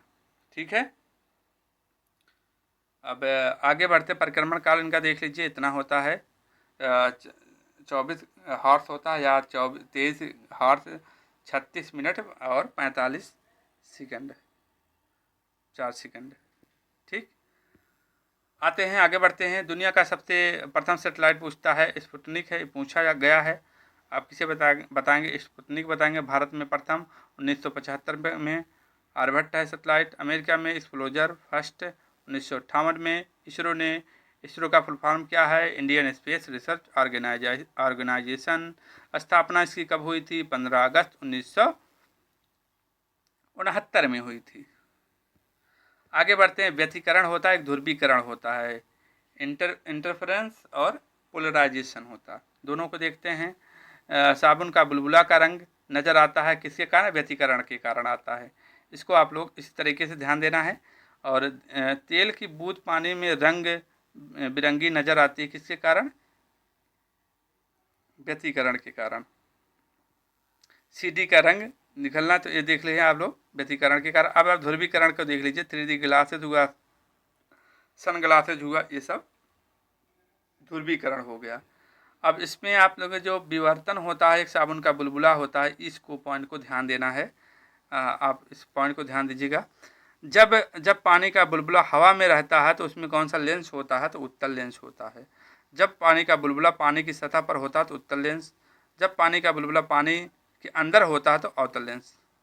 यहाँ देखते विवर्तन, प्रकाश या ध्वनि का छिद्र से टकरा के मुड़ना विवर्तन कहलाता है। कमरे में बंद, आवाज़ आना या बाहर जाना विवर्तन के कारण होता है। आप इसको जो है, आप फ्रेंड्स इसको इसी तरीके से ध्यान दीजिएगा।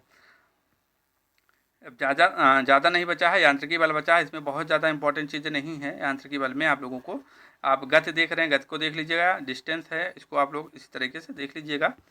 विस्थापन है, डिस्प्लेसमेंट होता है। आप जानते हैं कि किसी वस्तु की अंतिम स्थिति तथा प्रारंभिक स्थिति के बीच की न्यूनतम दूरी को क्या कहा जाता है, विस्थापन कहा जाता है। विस्थापन सदिश राशि है। चाल क्या हुआ, चाल आप देख रहे हैं, चाल बराबर दूरी बटे समय होता है। बीमा क्या होती है, LT-1 होता है।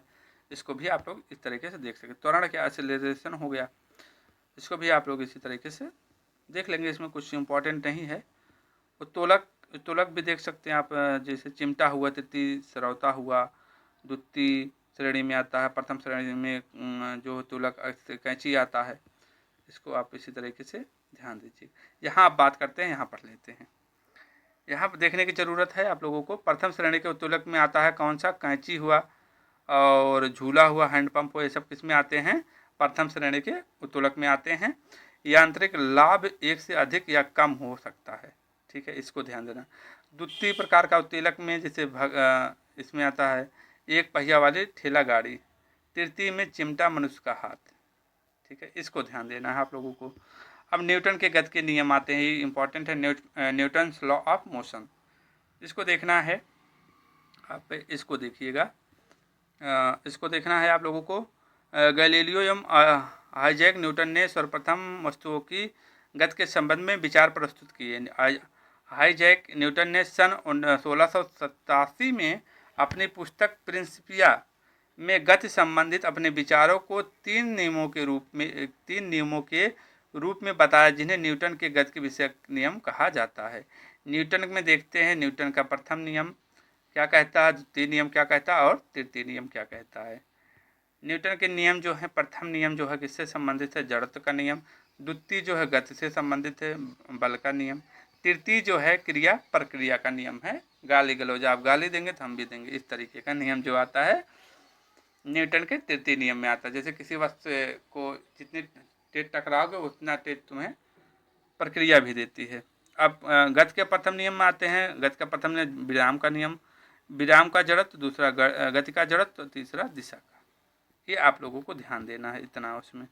अब आते हैं न्यूटन के गति के विषयक नियम, जो तीन नियम दिए गए हैं। प्रथम गति का प्रथम नियम, इसको देखना है हम लोगों, ये क्वेश्चन यहीं से बनता है। विराम का जड़त्व आते हैं, लटके हुए कालीन से धूल का निकलना किसके में आता है, न्यूटन गति का प्रथम नियम विराम का जड़त्व है।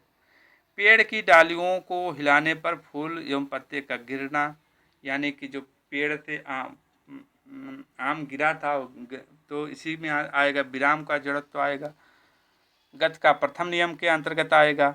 गाड़ी अचानक से चलती है तो हम यात्री पीछे की ओर गिरता है, तो किसके, गति के प्रथम नियम के अंतर्गत विराम का जड़त्व। ठीक, ये देखना है। तो अब आते हैं, इतना आप लोगों ने देख लिया। अब गति का जड़त्व आते हैं इसी में प्रथम नियम में। जब गाड़ी अचानक से रुकती है तो यात्री आगे की ओर जाता है, तो गति क्या है, इसको आप लोग इसी तरीके से ध्यान दीजिएगा। ठीक है, आप इसको भी देख लीजिए, दिशा का जड़त्व होता है। ठीक, ये है। अब गति का तृतीय नियम पे आते हैं। द्वितीय नियम किस पे संबंधित है, बल से संबंधित है। ये पूछा जाता है बस एक ऑनलाइनर में। संवेग में परिवर्तन की दर को क्या कहा जाता है, बल कहा जाता है। तृतीय नियम आते हैं, क्रिया प्रक्रिया का नियम आता है। इसको देखते हैं। क्रिया प्रक्रिया का क्या, वही चीज़ है, मारोगे तो मारेंगे। यदि हम पत्थर को लात मारते हैं तो हमें चोट लगती है, यानी कि आप मारेंगे तो उसको मारेंगे तो आपको भी वो मारेगा। ठीक है, जब एक तैराक अपने हाथों द्वारा पानी को पीछे की ओर ढकेलता है तब पानी भी तैराक को उतने ही वेग से आगे की ओर ढकेलता है। तृतीय नियम घूर्णन करते हुए छिड़काव यंत्र गति के तीसरे सिद्धांत पर आधारित है। ठीक है, ये सब देख रहे हैं आप समझ गए क्रिया प्रक्रिया का नियम। ये पूछा जाता है न्यूटन का गति का तीसरा नियम किससे संबंधित है, तो क्रिया प्रक्रिया, दूसरा बल से संबंधित है। ठीक है, अब रेखी संवेग संरक्षण, यहाँ से क्वेश्चन बनता है। रेखी संवेग संरक्षण का नियम तृतीय नियम के अंतर्गत ही आता है। बंदूक का पीछे हटना, रॉकेट का उड़ना, जब हम नाव से उतरते हैं तो नाव पीछे की ओर हट जाती है। अंतरिक्ष यात्री जिस दिशा में जाना चाहता है उसकी विपरीत दिशा में जाता है। सब किसके, रेखी या संवेग संरक्षण के नियम के अंतर्गत आता है। इसको ध्यान दीजिएगा। अब 7 नंबर टॉपिक बचा, कार, ऊर्जा, शक्ति एवं द्रव्य। इसको आप लोग इसी तरीके से देख लीजिएगा। इसको आप इसी तरीके से देखिएगा। इसमें विशेष यहाँ से आप सूत्र हमने पहले ही बता दिया, आप लोग इसको पहले कवर कर लीजिएगा। सूत्र क्या होता है, कार जानते हो, किसी वस्तु पर बल लगाकर बल की दिशा में विस्थापन उत्पन्न करना क्या कहलाता है, कार्य कहलाता है। शक्ति की बात करते हैं, शक्ति का जानते हो, अभी हमने बताया पहले, वाट होता है, एसआई मात्रक जेम्स वाट होता है। ऊर्जा का मात्रक किलोवाट घंटा होता है। विभवांतर का मात्रक क्या होता है, वोल्ट होता है। ऊर्जा की बात करते हैं, ऊर्जा देख रहे हैं, किसी वस्तु में कार्य करने की क्षमता को क्या कहते हैं, हम जो आप बोल रहे हैं वो क्षमता, जो बोलने की क्षमता है, कार्य करने की क्षमता है, उसे क्या कहा जाता है, ऊर्जा कहा जाता है। ऊर्जा का मात्रक क्या होता है, जूल होता है। जूल क्या होती है, ऊर्जा क्या होता है, अदिश राशि होता है ऊर्जा। ठीक है, काइनेटिव एनर्जी होता है एक, जो होता है स्थितिक ऊर्जा होती है।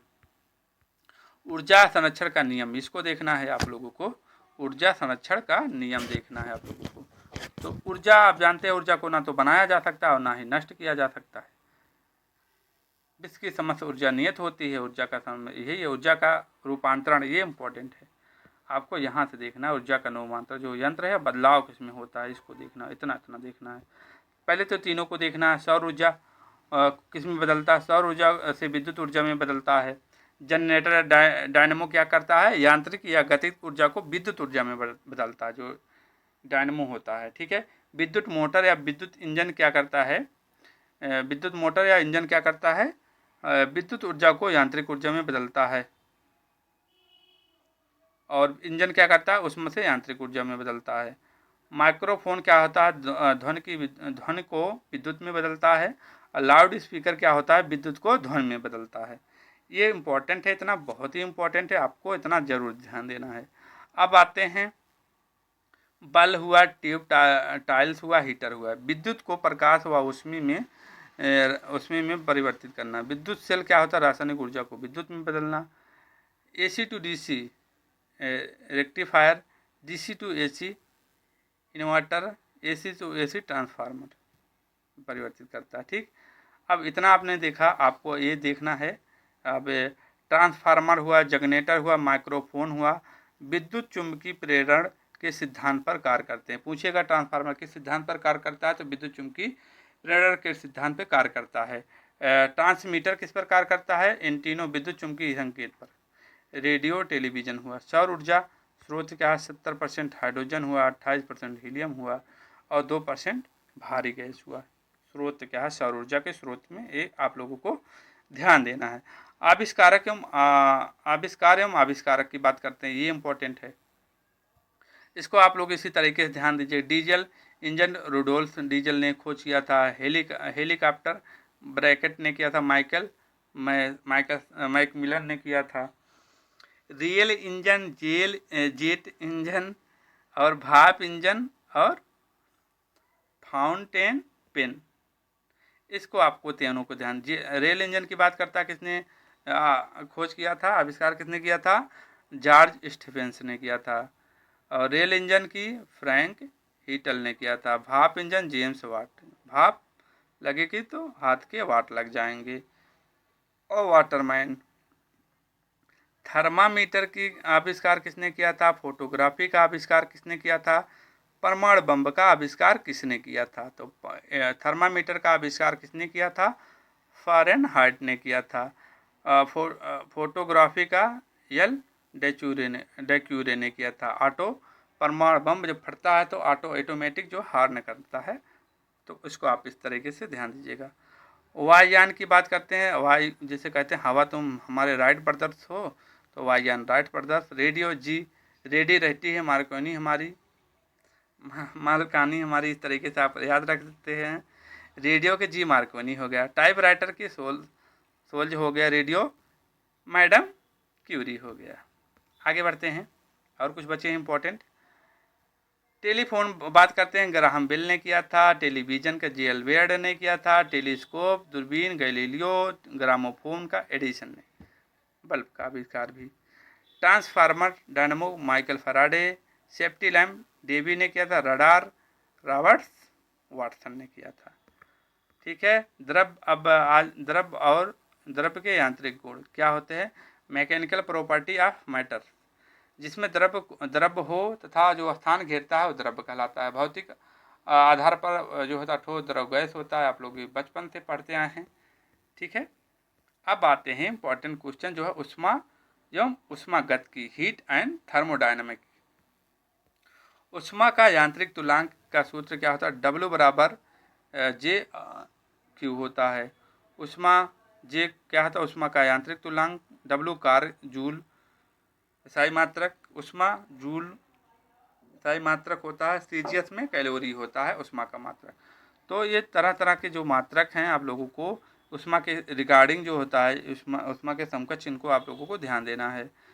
अब बात करते हैं 1 कैलोरी बराबर कितना जूल होता है, तो 1 कैलोरी बराबर 4.18 जूल होता है, या कहीं कहीं बुकों में 4.2 होता है। एक BTU ब्रिटिश थर्मल यूनिट बराबर कितना होता है, 252 कैलोरी होता है। ताप का मापन क्या होता है, इसको देखना है आप लोग को। एल्कोहल और पारा, इसको देखना है, आप लोग देख लीजिए। अब डॉक्टरी थर्मामीटर की बात करते हैं, इसमें कितना न्यूनतम तापमान कितना होता है, 95 डिग्री फ़ारेनहाइट होता है, और से कितना 35 डिग्री फ़ारेनहाइट तक होता है, नॉर्मल 37। अधिकतम 110 फ़ारेनहाइट से और न्यूनतम 43 फ़ारेनहाइट।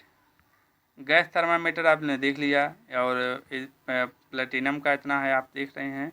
और तापयुग्म तापमापी का देखेंगे, थर्मोकपल थर्मामीटर को देख रेंज देखेंगे 200 से 1600 डिग्री सेल्सियस होता है। सिद्धांत किस पे कार्य करता है? सीबेक प्रभाव पर कार्य करता है। इसको आप लोगों को ध्यान देना है।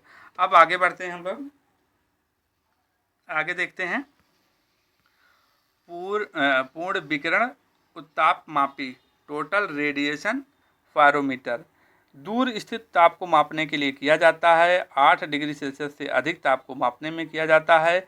स्टीफन के नियम पर कार्य करती है। स्टीफन का नियम क्या कहता है? ई प्रोपोर्शनल जो होता है टी पावर 4। ठीक। ताप मापने के पैमाने जो होते हैं, सेल्सियस पैमाना देखते हैं 100 से भाग होता है। हिमांक जो होता है 0 डिग्री सेल्सियस होता है। भाप बिंदु जो होता है 100 डिग्री सेल्सियस होता है। इसको आप लोग इस तरीके से देख लीजिए। फ़ारेनहाइट पैमाना देख रहे हैं कि 32 डिग्री सेल्सियस तथा क्वथनांक जो होता है 212 डिग्री फ़ारेनहाइट लेते हैं, तथा 32 डिग्री फ़ारेनहाइट और 212 डिग्री फ़ारेनहाइट के बीच की दूरी को कितने बराबर भागों में बांटा जाता है? 180 बराबर भागों में फ़ारेनहाइट को बांटा जाता है। रोमन को कितने बराबर भागों में बांटा जाता है? उसको 180, इसको रोमन को 80। हिमांक कितना होता है? 0 और भाप बिंदु क्या था? 80 होता है। कैल्विन देख रहे हैं, कैल्विन पैमाना 100 से भाग होता है इसमें। ठीक है। हिमांक देख रहे हैं 273 कैल्विन, भाप बिंदु 273 कैल्विन, 373। ठीक है। अब इस सूत्र को देख लीजिए, यहाँ बात आती है, इसको ध्यान देना है आप लोगों को। मानव शरीर का तापमान कितना होता है? सेल्सियस में पूछेगा तो आप बताएंगे 37 कह सकते हो, या 36.9 डिग्री सेल्सियस होता है, या 37 आप कह सकते हो। बुकों में कहीं कहीं 37 भी दिया है। एग्जाम पे अगर 37 रहेगा तो 37 लगाएंगे, नहीं तो इसको लगाएंगे। और फ़ारेनहाइट में कितना होता है? 98.6 डिग्री फ़ारेनहाइट होता है। अगर कैल्विन की बात करता है तो 310 कैल्विन होता है। ठीक है। परम शून्य तापमान जानते हैं, एब्सोल्यूट जीरो टेम्परेचर माने 273.16 डिग्री सेल्सियस से कम कोई तापमान संभव नहीं है। उसे क्या कहा जाता है? परम शून्य तापमान। ये देखिए, रेखीय प्रसार गुणांक, क्षेत्रीय प्रसार गुणांक, आयतन प्रसार गुणांक में संबंध क्या है? अल्फा बीटा गामा का जो अनुपात पूछा जाता है 1:2:3। इसको आप लोगों को इस टॉपिक में ध्यान देना है। अब आते हैं उष्मा का स्थानांतरण। ये इंपॉर्टेंट है। उष्मा का स्थानांतरण को हम लोग देखते हैं। उष्मा का स्थानांतरण 3 विधियों द्वारा होता है। चालन, कंडक्शन, संवहन हो गया कन्वेक्शन, और विकिरण हो गया रेडिएशन। इन तीनों को आप लोगों को ध्यान देना है। यहाँ से एक क्वेश्चन जरूर बनता है। इसके माध्यम से कण अपनी जगह से परित्याग किए बिना उष्मा का स्थानांतरण करते हैं, जैसे सॉलिड हुआ। संवहन किसे कहा जाता है? इसके माध्यम से कण अपनी जगह का परित्याग करके उष्मा को स्थानांतरित करते हैं, या हमेशा द्रव्य और गैस में होती है, जैसे द्रव और गैस।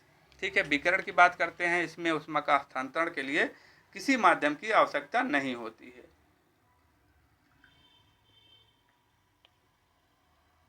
ठीक है। इसमें उष्मा का स्रोत और गर्म होने वाली वस्तु अपनी जगह पर स्थित होती है। ठीक है। ये क्या है? विकिरण हो गया। अब विकिरण के एग्जाम्पल हम लोग तीनों को साथ में एग्जाम्पल देख लेते हैं। पहले संवहन को देख लेते हैं, इसके बाद हम विकिरण को देखेंगे। संवहन के एग्जाम्पल देख लेते हैं। जो होता है संवहन के देखते हैं तब विकिरण के देखते हैं।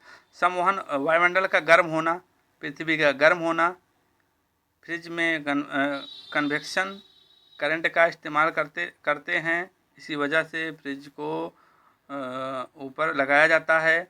चाय को फूंक मारकर ठंडा करना, लैंड ब्रिज, सी ब्रिज। बिजली में के बल्ब में निष्क्रिय गैस भरी जाती है। ये हो गया। सूर्य से गर्मी का पृथ्वी पर पहुंचना। ये पूछता है ना, सूर्य से पृथ्वी पर गर्मी पहुंचना किसके अंतर्गत आता है? तो किसके अंतर्गत आता है? तो रेडिएशन के अंतर्गत आता है। ठीक है। ये इसको आप लोगों ने देख लिया। आगे बढ़ते हैं। अब आता है उष्मा का थर्मल कंडक्टिविटी, उष्मा का चालकता। एक कुचालक होता है और दूसरा सुचालक होता है। कुचालक किसे कहा जाता है? वह पदार्थ जिनमें से होकर उष्मा का प्रभाव या तो बहुत कठिनता से होता है या नहीं होता है। कुचालक देखिए, कुचालक मतलब नहीं चलता है, ना के बराबर। जैसे ऊन हुआ, कपड़ा हुआ, लकड़ी हुआ, कांच हुआ, रबड़ हुआ, एयर हुआ, तो ये सब कुचालक के एग्जाम्पल हैं। इंसुलेटर का एग्जाम्पल देखेंगे सुचालक का। सुचालक मतलब जिसमें वह पदार्थ जिसमें से होकर ऊष्मा का प्रभाव आसानी से हो जाए उसे सुचालक कहते हैं। सु मतलब सुंदर, चा मतलब चलने वाला। तो इस तरीके से आप ध्यान रखते हैं। तो सभी वस्तुएं शुद्ध युक्त जल जैसे हो गया एग्जाम्पल में, जैसे एजी होगा, चांदी होगा, कॉपर हुआ, एल्युमिनियम हुआ, स्टील हुआ। सबसे ज़्यादा तो चांदी में हो गया, सबसे कम क्या है इसमें, स्टील में। अभ्रक ऊर्जा का सुचालक है लेकिन विद्युत का कुचालक है। इस पॉइंट को आप लोगों को ध्यान देखना है, VVI वेरी इंपॉर्टेंट। अभ्रक जो है उष्मा का सुचालक है लेकिन विद्युत का कुचालक है। इस पॉइंट को इसमें कहेंगे तो इतना पॉइंट आपको ध्यान देना है, ठीक। बस बाकी कुछ नहीं पढ़ना है इसमें। चुंबकत्व आते हैं, इसको चुंबकत्व में कुछ विशेष नहीं है, बस आप लोगों को ये देखना है ध्रुव, एक समान ध्रुव क्या करते हैं, एक दूसरे को प्रतिकर्षित करते हैं, असमान ध्रुव आकर्षित करते हैं एक दूसरे को, ठीक। भौगोलिक स्थिति में जो चुंबक होता है नॉर्थ साउथ में टकराता है और 20 डिग्री सेल्सियस का कोण बनाता है। इसको ध्यान देना है आपको इस पॉइंट में, बस इतना ही ध्यान देना है आप लोगों को। यहाँ से देख लीजिएगा। चुंबकीय प्रवाह की इकाई क्या होगा, SI में वेबर होता है, CGS में मैक्सवेल होता है, अभी हमने पहले ही बता दिया है। अब हम बात यहाँ तक प्रतिचुंबकीय और अणुचुंबकीय और लव चुंबकीय, ये इंपॉर्टेंट है, इसको पढ़ना है हम लोगों को, ठीक है। अब प्रतिचुंबकीय की बात करता है, किसे कहा जाता है प्रतिचुंबकीय, वह चुंबक से, ये चुंबक से हल्का सा प्रतिकर्षित होते हैं, जैसे प्रति करते हैं, जैसे H2O हाइड्रोजन हुआ,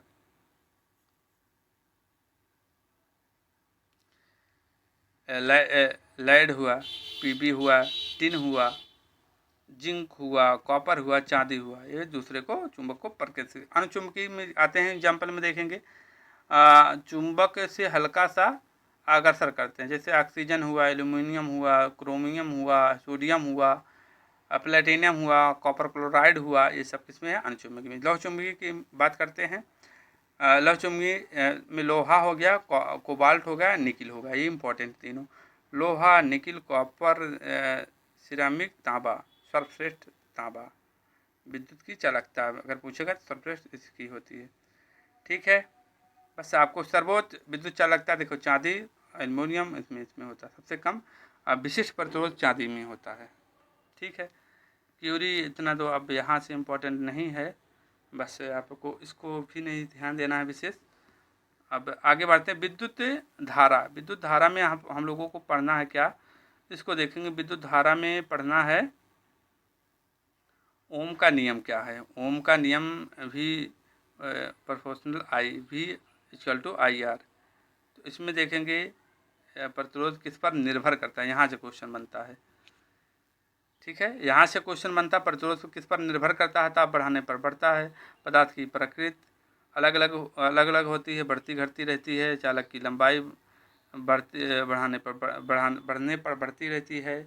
अनुप्रस्थ काट पर ये सब मोटाई बढ़ेगी तो प्रतिरोध बढ़ेगा। ये सब जो है, जैसे ओमी नियम, ओमी प्रतिरोध, ओम जानते हैं, ओम का मात्रक क्या है, उसको कमेंट करके आप लोग बताएंगे। जो फ्रेंड्स यहाँ तक पहुँचे कमेंट करके ज़रूर बताएंगे ओम का मात्रक क्या होता है, आप कमेंट करके बताएंगे, ठीक है फ्रेंड्स। सबसे कम विशिष्ट प्रतिरोध किसका होता है, चांदी का होता है। विशिष्ट चालकता प्रतिरोध के व्युत्क्रम से चालकता घटते हैं, ठीक है। अब आते हैं प्रतिरोधों का संयोजन। संयोजन में आप लोगों को ये सूत्र देखना है, R = R1 + R2 + R3। यहाँ हो गया। विद्युत ऊर्जा की बात करते हैं। विद्युत ऊर्जा में हम लोगों को जो टॉपिक है इसमें हम लोगों को यहाँ से पढ़ना है। विद्युत बल्ब, टंगस्टन और फिलामेंट होता है विद्युत बल्ब में, जो 3400 डिग्री सेल्सियस क्वथनांक पर होता है। टंगस्टन से वाष्पीकरण को रोकने के लिए इनमें निर्वात किया जाता है या कभी कभी नाइट्रोजन आर्गन गैस भरी जाती है, ठीक है। ये हो गया।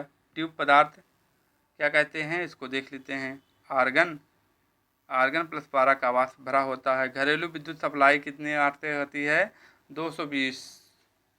वायरिंग के देखिए कि जो तार होता है कलर कैसे कैसे होता है वायरिंग वाले में, ये इम्पोर्टेंट है।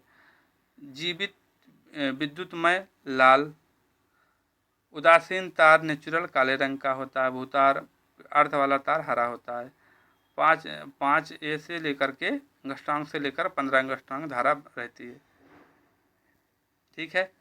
विद्युत मोटर फराडे के सिद्धांत पर कार्य करता है, इसको आप लोग ध्यान देना। विद्युत फ्यूज तार की बात करते हैं। विद्युत प्रतिरोधों की सुरक्षा हेतु विद्युत फ्यूज का प्रयोग करते हैं। इसमें उच्च प्रतिरोध और निम्न गलनांक का पतला तार होता है, इसको आप लोगों को ध्यान देना है। अच्छे फ्यूज तार या टिन किसी का होता है, इसको देखना है।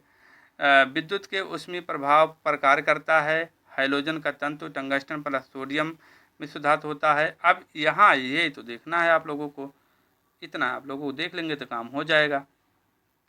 उपकरण कौन सा है, प्रयुक्त धातु उसमें कौन सी होती है और उनके गुण क्या होते हैं। हीटर और ओवर इमर्सन रॉड इत्यादि में कौन सी धातु प्रयोग की जाती है, नाइक्रोन की धातु प्रयोग की जाती है। क्या करते हैं, इसका गुण क्या, उच्च प्रतिरोध उच्च गलनांक होता है गुण। विद्युत बल्ब में कौन सी धातु प्रयुक्त की जाती है, तो टंगस्टन। हीटर में नाइक्रोन और विद्युत बल्ब में टंगस्टन। अधिक अति उच्च गलनांक उच्च प्रतिरोध। हेलोजन लाइट में देखेंगे तो टंगस्टन और सोडियम मिश्र धातु दोनों प्रयोग होता है। सोडियम के कारण पीला प्रकाश होता है। पूछ लेगा हेलोजन में पीला प्रकाश किसके कारण होता है, तो टंगस्टन और सोडियम के कारण होता है। सीपीएल एवं ट्यूबलाइट में पारा और फास्क होता है। इतना आपको यहाँ से ध्यान देना है। अब आते हैं लास्ट टॉपिक बचा आधुनिक भौतिकी मॉडल फिजिक्स। अब इसमें आप लोगों को ध्यान देना है। महर्षि कणाद जो है वैश्विक दर्शन पुस्तक में इन्होंने किया था। 1808 में जो है डाल्टन ने परमाणु की खोज की। रदरफोर्ड ने नाभिक को खोजा। परमाणु विभाजन के मौलिक कण जिसे इलेक्ट्रॉन प्रोटॉन क्या है अस्थायी मूल कण कहा जाता है। न्यूट्रॉन जो है चार्विक ने खोजा था, अस्थायी मूल कण है। पूछा जाएगा स्थायी कण कौन कौन से हैं और जो है अस्थायी कण कौन कौन से हैं, ये पूछा जाता है। आधुनिक भौतिकी के पिता किसे कहा जाता है, जे थॉमसन को कहा जाता है। और भौतिक के पिता किसे कहा जाता है, न्यूटन को कहा जाता है। इसको आप लोगों को ध्यान देना है। पॉजिट्रॉन न्यूट्रॉन और न्यूट्रॉन और प्रोटॉन को देख लीजिएगा आप इसी क्रम से। अब आते हैं एटम बम, परमाणु। अब बम की बात कर लेते हैं भाई, बम भी चलाना है। चलिए, प्रत्येक पदार्थ अनंत छोटे कणों से मिलकर बना होता है, जिसे हम क्या कहते हैं, परमाणु कहते हैं। परमाणु यह पदार्थ की वह सूक्ष्मतम इकाई है। परमाणु मूलतः 3 कणों से बना होता है, इलेक्ट्रॉन प्रोटॉन न्यूट्रॉन। ईटा पर नाच आप लोग जानते हैं, इंटर में पढ़े होंगे। अब देखिए यहाँ से क्वेश्चन बना हुआ है, UPSC में क्वेश्चन यहाँ से जरूर बनता है। इलेक्ट्रॉन देखेंगे, खोज किसने किया था, जे थॉमसन ने किया। प्रोटॉन की खोज किसने किया था, देखिए इलेक्ट्रॉन पे कौन सा आवेश होता है, ऋण आवेश होता है। और खोज इसको प्रोटॉन की पॉजिटिव आवेश होता है। खोज किसने, गोल्डनस्टीन ने किया था 1896 में। नाम किसने दिया था, रदरफोर्ड ने दिया था। न्यूट्रॉन की बात करते हैं, कोई आवेश नहीं होता है, उदासीन समझो कहे हो सकते हो। खोज चार्विक ने किया था 1932 में। खोज आपने देख लिया। आवेश देख लिया, आवेश ऋणावेश होता है। इस पर कितना कूलाम होता है, -1.6 × 10⁻⁻⁻19 कूलाम। परमाणु नाभिक की खोज रदरफोर्ड ने किया था। आवेश इस पे देखें, न्यूट्रॉन पे आवेश कितना है, तो कोई आवेश नहीं होता है, आवेश रहित होता है। ठीक है। इस पे आवेश देखते हैं, प्रोटॉन पे आवेश 1.6 × 10⁻⁻19 कूलाम होता है। इसका जीवन काल देखेंगे 17 मिनट का होता है। अब द्रव्यमान पूछा गया, UPSC में उठा के देखेंगे, किसी एग्जाम में द्रव्यमान पूछा गया है। तो द्रव्यमान कितना होता है, 9.1 × 10⁻31 किलोग्राम किस इलेक्ट्रॉन का होता है। और इसका द्रव्यमान प्रोटॉन का 1.6726। आपको पूरा डिजिट याद करना है, UPSC में पूछा गया है कि प्रोटॉन का द्रव्यमान कितना होता है। तो ये ऑप्शन में आपको पूरा याद रखना पड़ेगा। 1.6726 × 10⁻27 किलोग्राम। और इसका न्यूट्रॉन का देख रहे हैं 1.664 1.674 गुणे 10⁻27 किलोग्राम द्रव्यमान है। इलेक्ट्रॉन नाभिक के बाहर चक्कर लगाता है, इसको आपको ध्यान देना है। नाभिकीय विखंडन में प्रयोग होता है, 3 न्यूट्रॉन बाहर निकलते हैं, ये सब आप ध्यान दीजिएगा। अब रेडियो सक्रियता, रेडियो एक्टिविटी देखते हैं।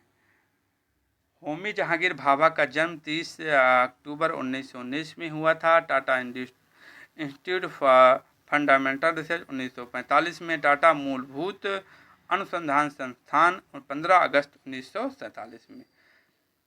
यहाँ देखना है आप लोगों को। नेहरू 1948 में डिपार्टमेंट ऑफ एटॉमिक एनर्जी नाम चेंज हुआ, फिर 1955 में एटॉमिक रिसर्च सेंटर हुआ। अब बात करते हैं, यहाँ देखते हैं भारत का पहला न्यूक्लियर रिएक्टर अप्सरा 1956 में, भारत का पहला न्यूक्लियर पावर स्टेशन 1962 में तारापुर महाराष्ट्र में, प्रथम न्यूक्लियर टेस्ट 18 मई 1974 पोखरण राजस्थान इस्माइल बुद्धा के नाम, द्वितीय न्यूक्लियर टेस्ट 18 मई 1998 पोखरण राजस्थान। इतना पॉइंट आप लोगों को फ्रेंड्स ध्यान रखना है। अब परमाणु बम में आते हैं। एटम बम परमाणु रिएक्टर प्रकार करता है। पहला परमाणु बम देखते हैं 6 अगस्त 1945 को अमेरिका में लिटिल बुद्धा हीरो के नाम से फेंका गया, जापान में फेंका गया। उसका नाम बम का था। कहाँ फेंका गया? जापान में फेंका गया। द्वितीय परमाणु बम 19 अगस्त 1945 को अमेरिका के द्वारा किया गया, फैटमैन नागासाकी पर। Atom bomb alpha beta gamma पे देख सकते हैं किसमें ज़्यादा होती है वेदन क्षमता। सबसे ज़्यादा गामा की होती है, गामा की, फिर बीटा की, फिर अल्फा की। आयनाइजेशन क्षमता सबसे ज़्यादा किसमें होती है? तो आप अल्फा की होती है, ठीक है। सबसे कम गामा की होती है। इसको पॉइंट को आप लोगों को ध्यान देना है। प्रथम परमाणु बम कौन सा है? रॉबर्ट ओपनहीमर द्वारा किया गया। परमाणु बम नाभ की विखंडन पर कार्य करता है, ठीक है। नाभ की संलयन आते हैं, हाइड्रोजन बम की बात करते हैं।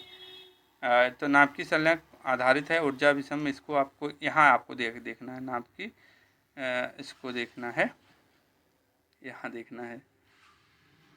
न्यूक्लियर रिएक्टर देखना, परमाणु भट्टी में युद्ध 235 का में प्रयोग किया जाता है। प्रथम परमाणु रिएक्टर एनेरिको फर्मी 1942 में। ईंधन के रूप में न्यूक्लियर रिएक्टर में प्रयोग किया जाता है यूरेनियम का। मंदक के रूप में D2O भारी जल प्रयोग किया जाता है। क्वार्ट्ज ग्रेफाइट प्रयोग किया जाता है। कंट्रोल बोरान व कैडमियम की छड़ का प्रयोग किया जाता है। Control dry ice normal water D2O प्रयोग किया जाता है कंट्रोल के लिए, ठीक है फ्रेंड्स। तो आज की क्लास यही थी। और क्लास कैसी लगी आप लोगों को ज़रूर बताइएगा। जो फ्रेंड्स पूरी क्लास देखे हैं और कमेंट जरूर करेंगे, और वीडियो को लाइक करिएगा और शेयर करिएगा। ये था फिजिक्स। आपको फिजिक्स से इससे ज़्यादा पढ़ने की ज़रूरत नहीं है। फिजिक्स से अगर क्वेश्चन बनता है तो इस टॉपिक के इस लेक्चर से बाहर नहीं बनेगा, या आप प्रीवियस ईयर उठा कर देखेंगे तो आपका क्वेश्चन इससे बाहर नहीं जाएगा, ठीक है फ्रेंड्स। तो इस उम्मीद से आज का ये जो फिजिक्स की मैराथन थी कंप्लीट की गई है। आगे की क्लास हम लोग पॉलिटी की क्लास को कवर करेंगे, और उसको में 5 क्वेश्चन आने वाला है पेट में, उसको कवर करेंगे। फीडबैक ज़रूर दीजिएगा। एक एनर्जी मिलती है आप लोगों से ही तभी ये संभव हो पाता है, ठीक है फ्रेंड्स। आज की क्लास यहीं रखते हैं, मिलते हैं कल एक नए टॉपिक के साथ। तब तक के लिए अपना ख्याल रखना, अपने माता पिता का ख्याल रखना। जय हिंद, जय भारत, वंदे मातरम।